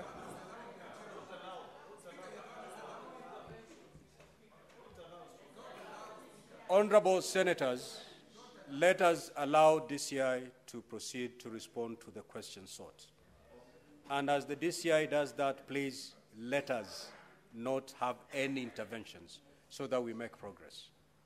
Proceed, DCI. Yeah, thank you very much, Honorable Senator and Honorable Speaker. And I would like also to appreciate Honorable Speaker and the members for giving me this opportunity to respond to some of the issues raised on the floor, Honorable Speaker.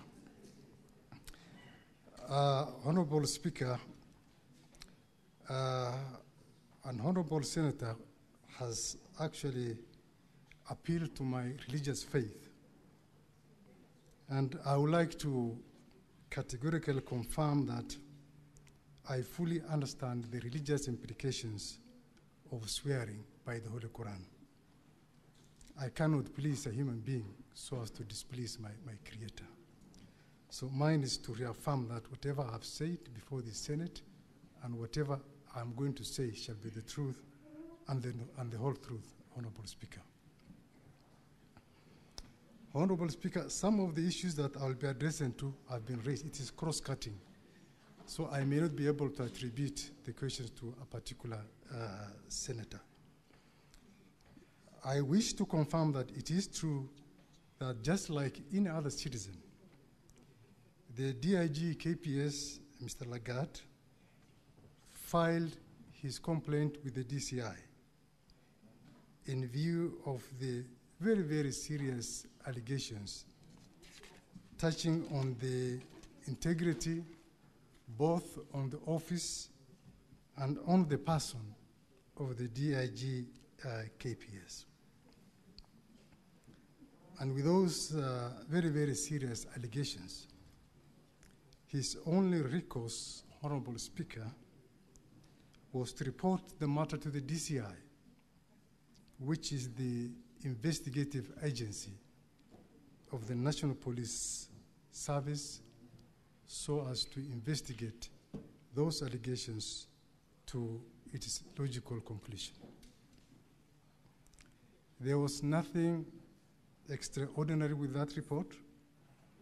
Honorable Speaker, we have in the past received and investigated similar complaints from senior government officials, senators, members of parliament, and the investigative process has always remained the same. We receive the report, we investigate with a view to identify the culprits, and we take appropriate action. So the complaint by the DIG KPS, Mr. Lagat, was subjected to the same due process, Honorable Speaker, and there wasn't any preferential treatment as such. So I wish to confirm to this august House that throughout the subsistence of our investigations, the DIG KPS never interfered with the investigations whatsoever. Relating to the complaint letter and the statement, just like the IG has said, we are ready and willing to avail the same before this august House.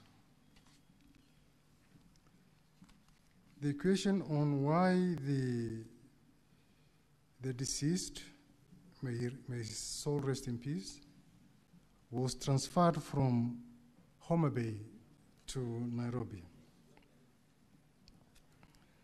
Honorable Speaker, the CPC Section 71, Cap 75, is very, very clear on the places of trial and jurisdictions.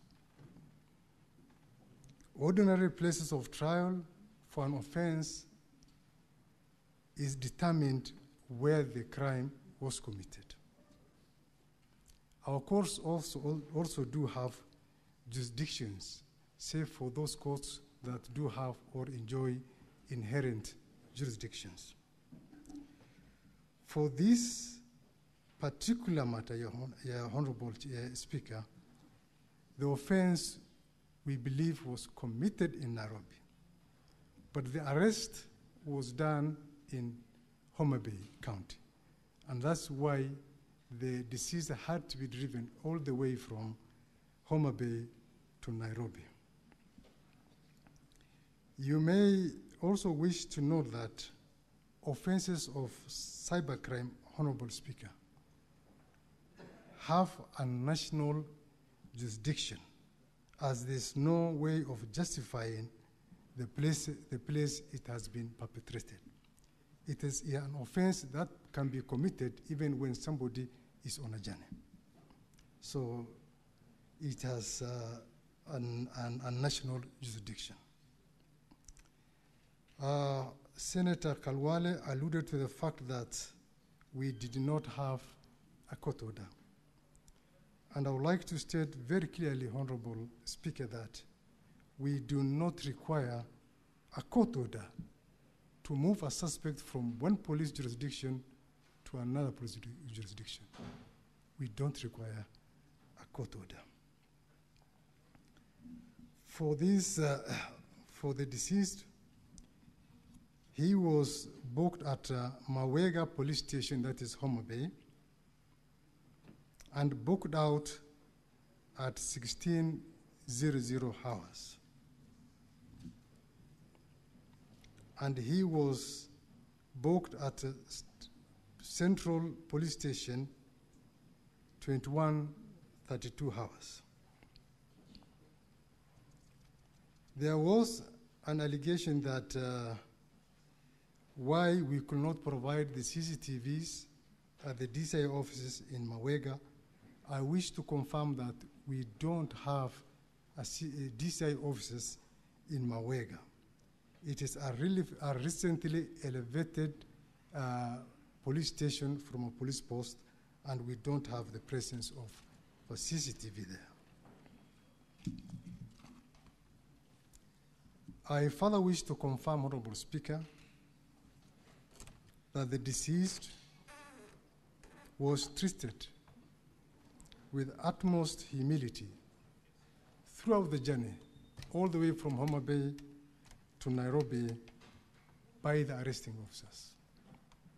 Indeed, while at Narok, he asked for refreshments, and he was given some refreshments by the arresting officers. Like I said, Honorable Speaker, he was booked at Central Police Station at 21:32. At 21:24, the deceased was given an opportunity while at Central Police Station to talk to his wife. One Nefnin Apondi, on cell phone number 075808161, registered under one George Onyango, who apparently was the father.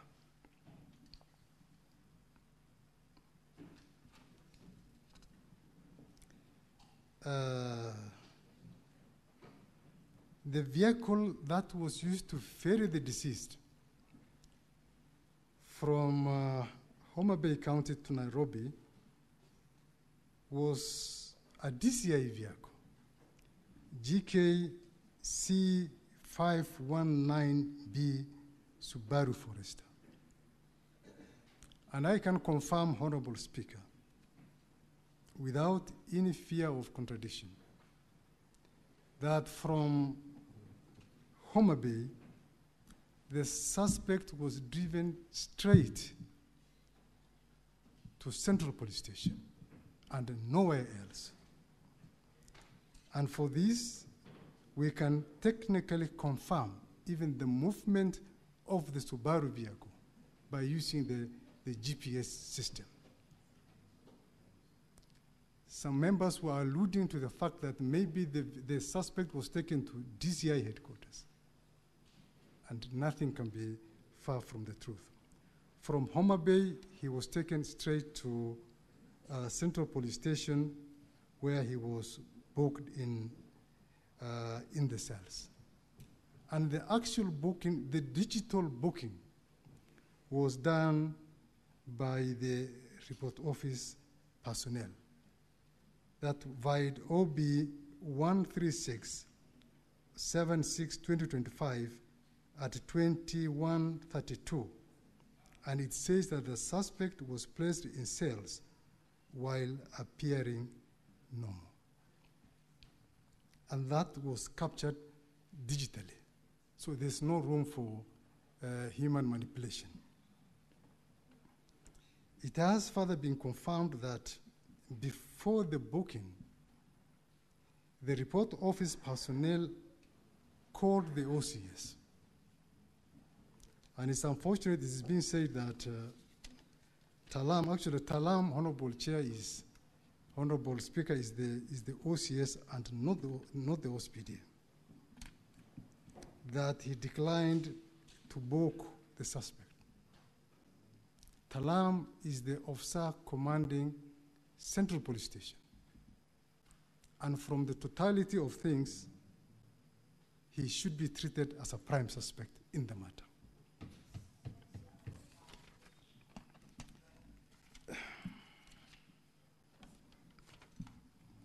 So, a question was raised about the whereabouts of the DCI arresting officers. Honorable Chair, I would like to first state that the fact in issue here is what caused and who caused the death of the late Albert Ojwang. We are not talking about the circumstances that led to his arrest from Bungoma, from Homa Bay, Honorable Chair. The arrest was legitimate and it was lawful. And he was arrested for legitimate reasons in view of the complaint and the subsequent revelations by our investigations. So, we know where the DCI officers are. They are actively on duty, Honorable Speaker. And they are available, if required, by IPOA for interrogation, for interview.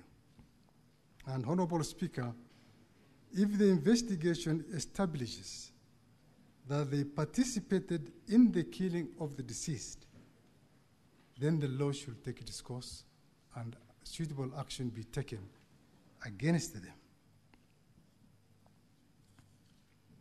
In regard to one Kevin Moinde who was arrested and detained at Kamukunji Police Station, the Inspector General has very, very well elucidated that it is true he was arrested, and we forwarded the file to the DPP, who said that we did not cover certain points. And on the basis of that, he was released unconditionally until such a time when we cover some of the points raised by the ODPP. In regard to the other two, we did not arrest them. We don't know where they are, and we cannot confirm whether they are dead or alive, because these are characters we have never interacted with them at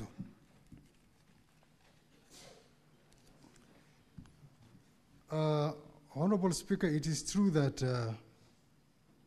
the ECC confirmed the same day that our officers were in Homa Bay.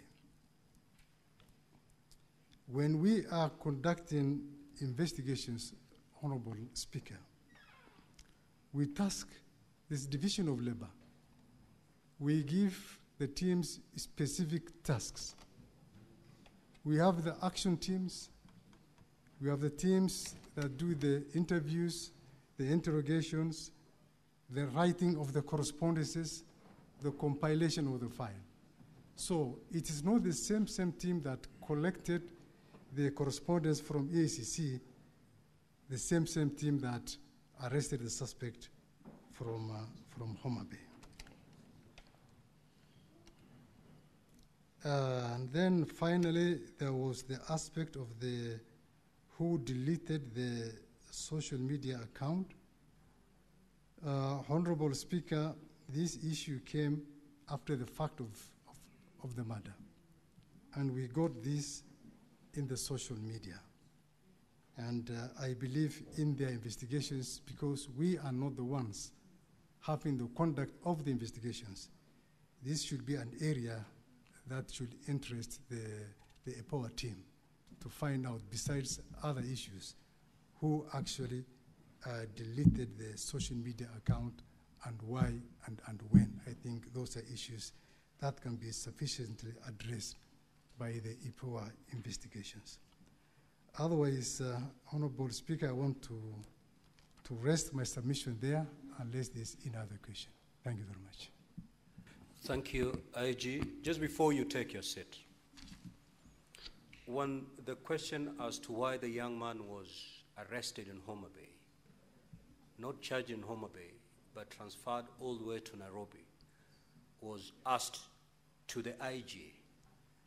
His response was that the crime was committed in Nairobi.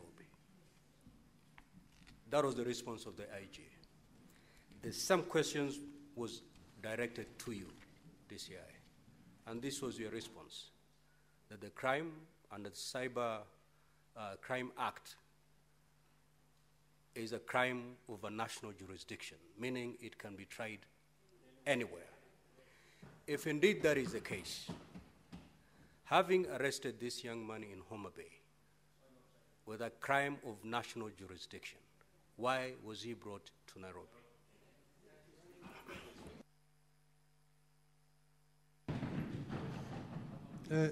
Thank you very much, Honorable Speaker. When we are making the decision to determine where to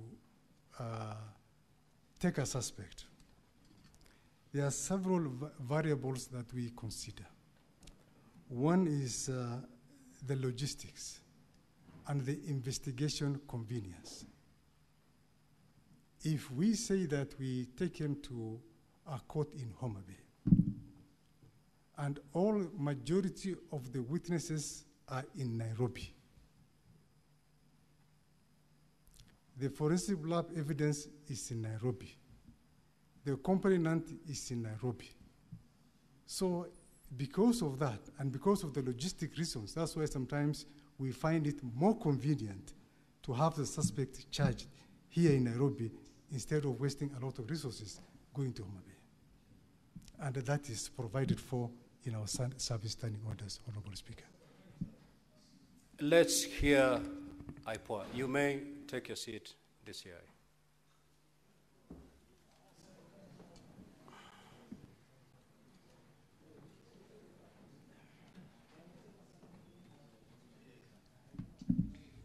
Thank you, Honorable Chair.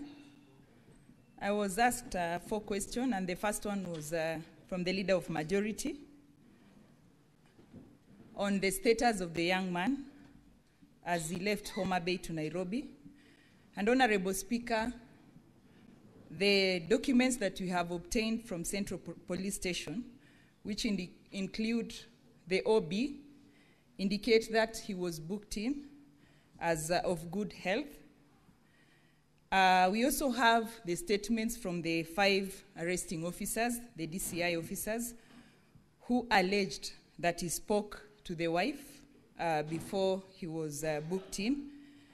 And in regard to that, we have written to Safaricom to be able to obtain the call log to verify whether it's true he spoke to the wife at the same time.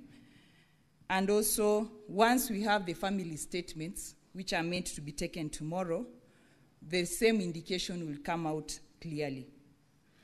The other thing that would have shown his condition clearly, Chair, is the CCTV, which in our report we have indicated was tampered with.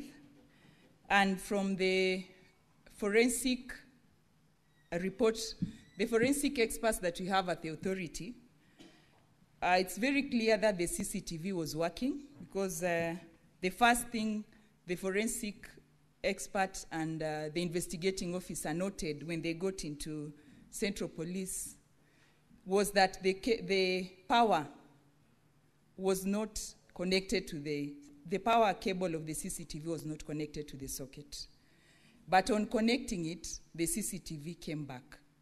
But on trying to review the previous day's events, there was nothing. So it is very clear that the CCTV was tampered with, and we have referred the same to an expert to be able to retrieve the data. And on whether the retrieval will be successful will depend on if it was the hard disk that was removed or was just it was just a rest. So we are waiting for that, Honorable Speaker. There was also a question on the police stations which have CCTV.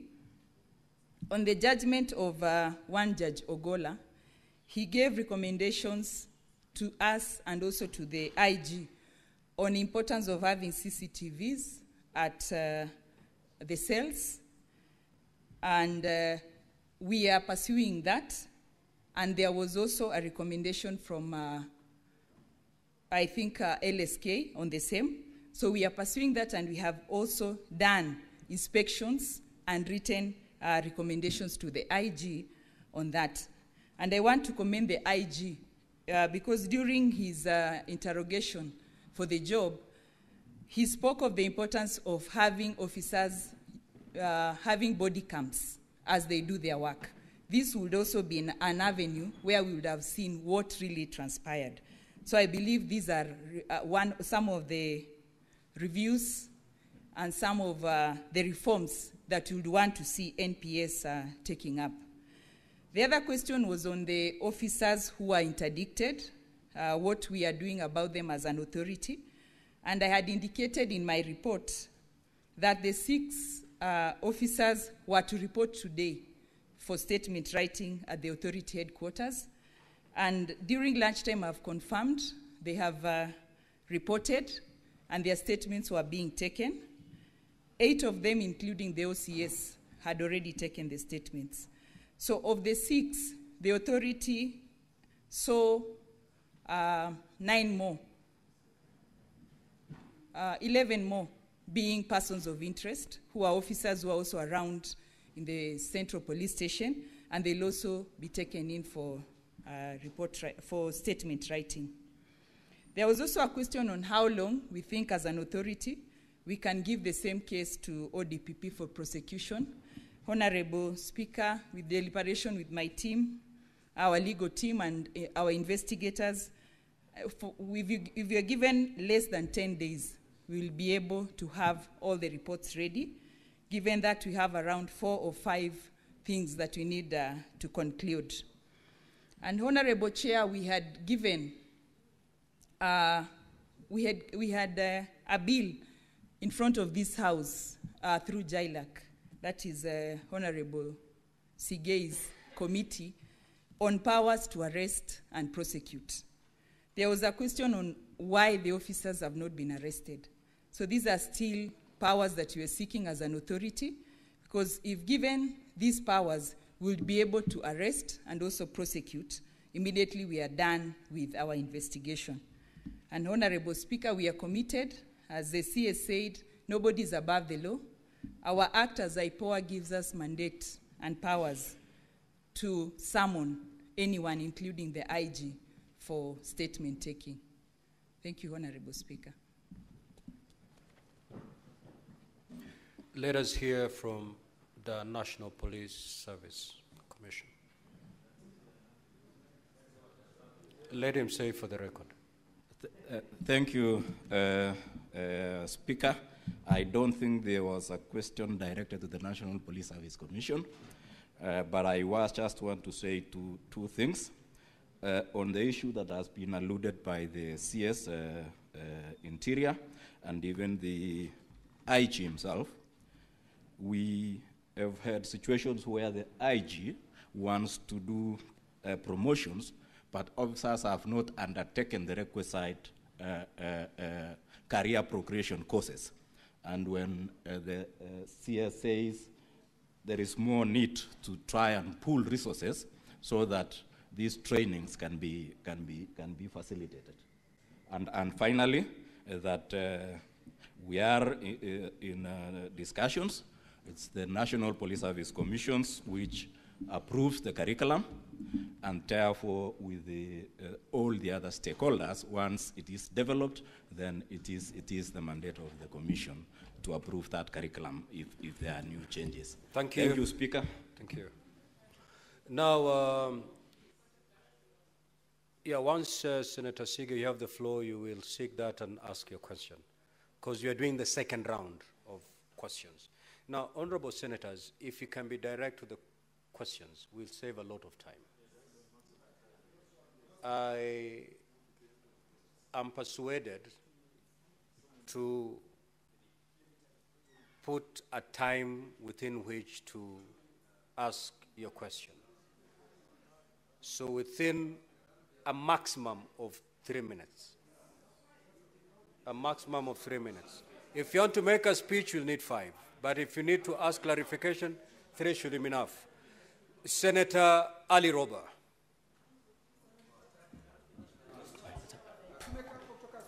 Senator Ali Roba.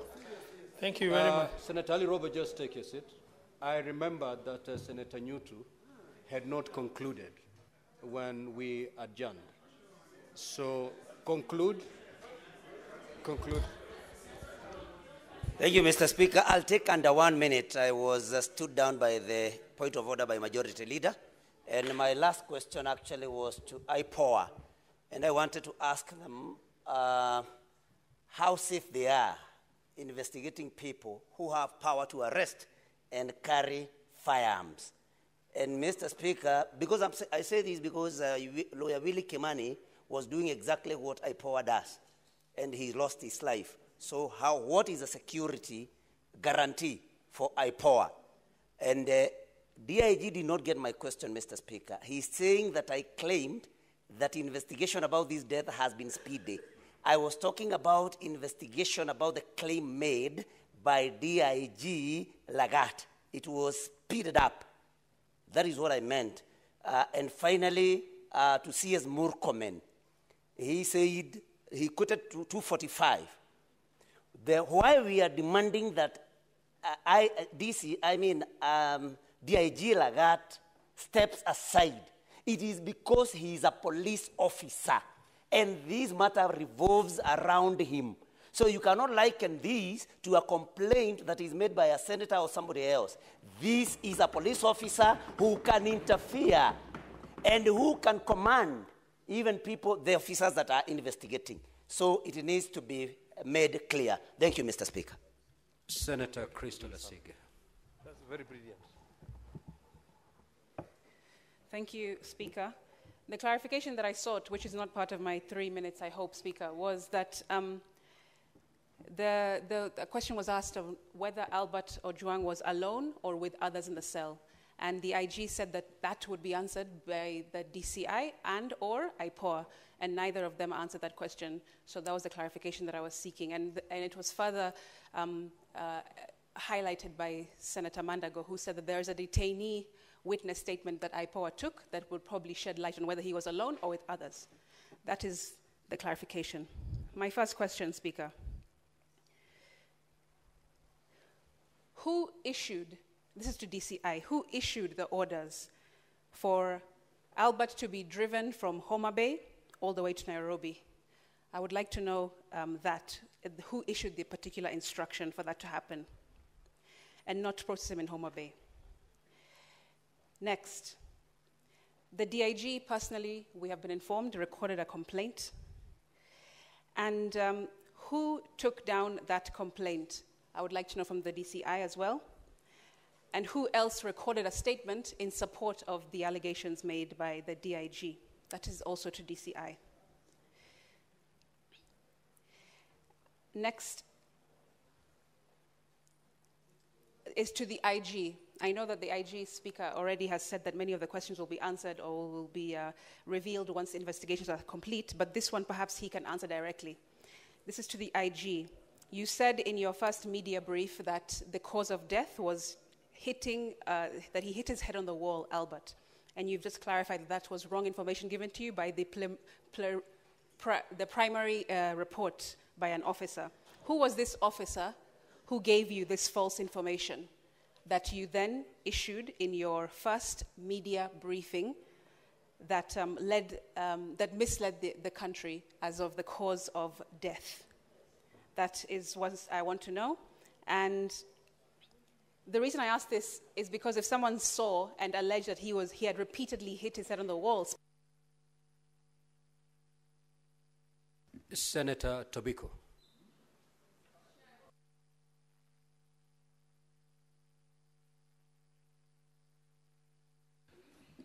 Okay, Senator Asige, don't worry, I'll take care of that. Just have your seat. Senator Tobiko. Thank you, Mr. Speaker. Mr. Speaker, I'll be very brief because a number of questions that I had have already been answered in the process. Mr. Speaker,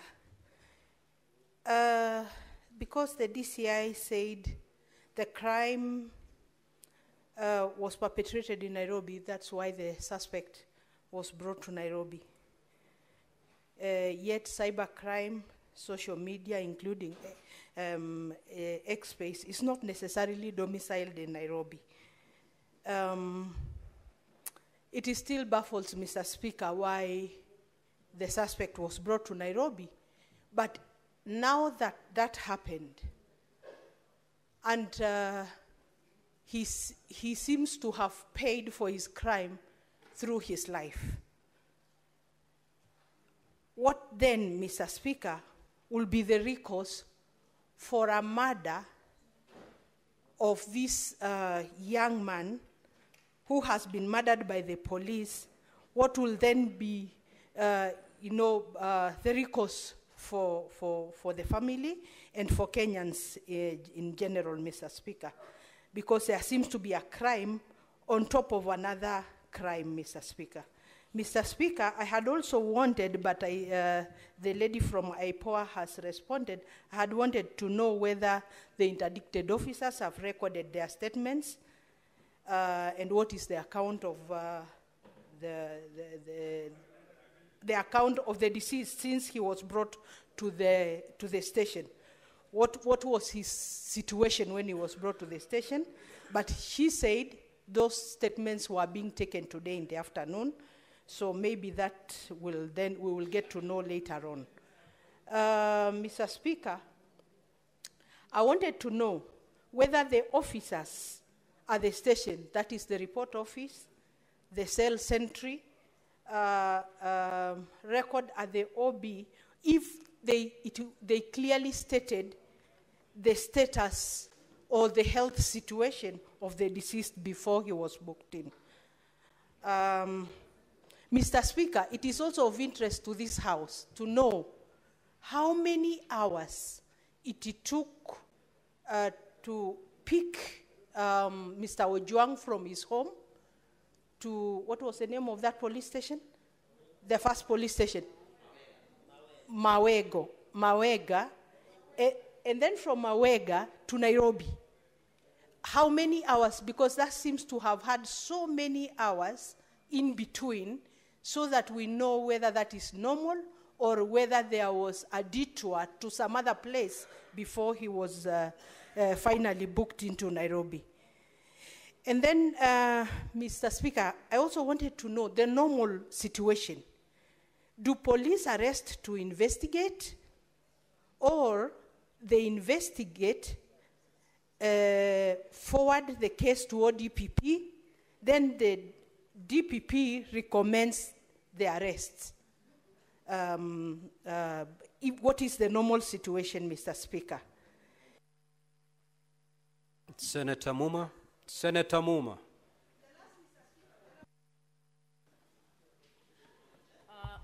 Thank you, Speaker.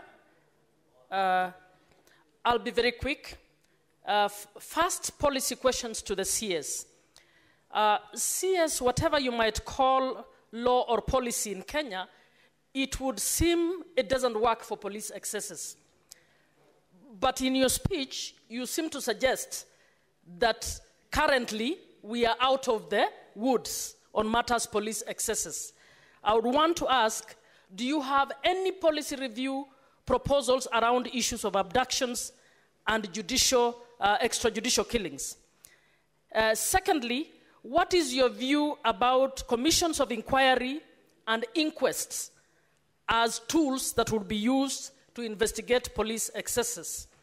Finally, for you, does the police have any curriculum on human rights approaches to service delivery?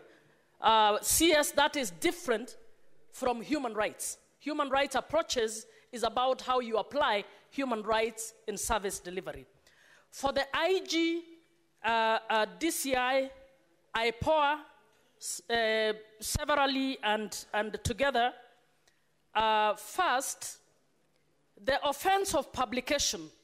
Why did you not, or why do you not consider inviting the person you think has offended to come to the police station for you to ask them questions? Why do you need to deploy a whole vehicle, and you're complaining about resources, all the way to arrest one person? Secondly, IG, it will be good for you to confirm that what your communication director issued, I don't think it's reached even 2 minutes, please. What your communication director issued is actually, I want you to confirm again that it was a false statement that he issued. Thirdly, does IPOA have an independent forensic lab where you're going to carry your... Senator Kinyua. Asanti, Bwana Spika. Swali langu ni kwa DIG Kanja. Ninauliza ya kwamba kwa sababu walipomfikisha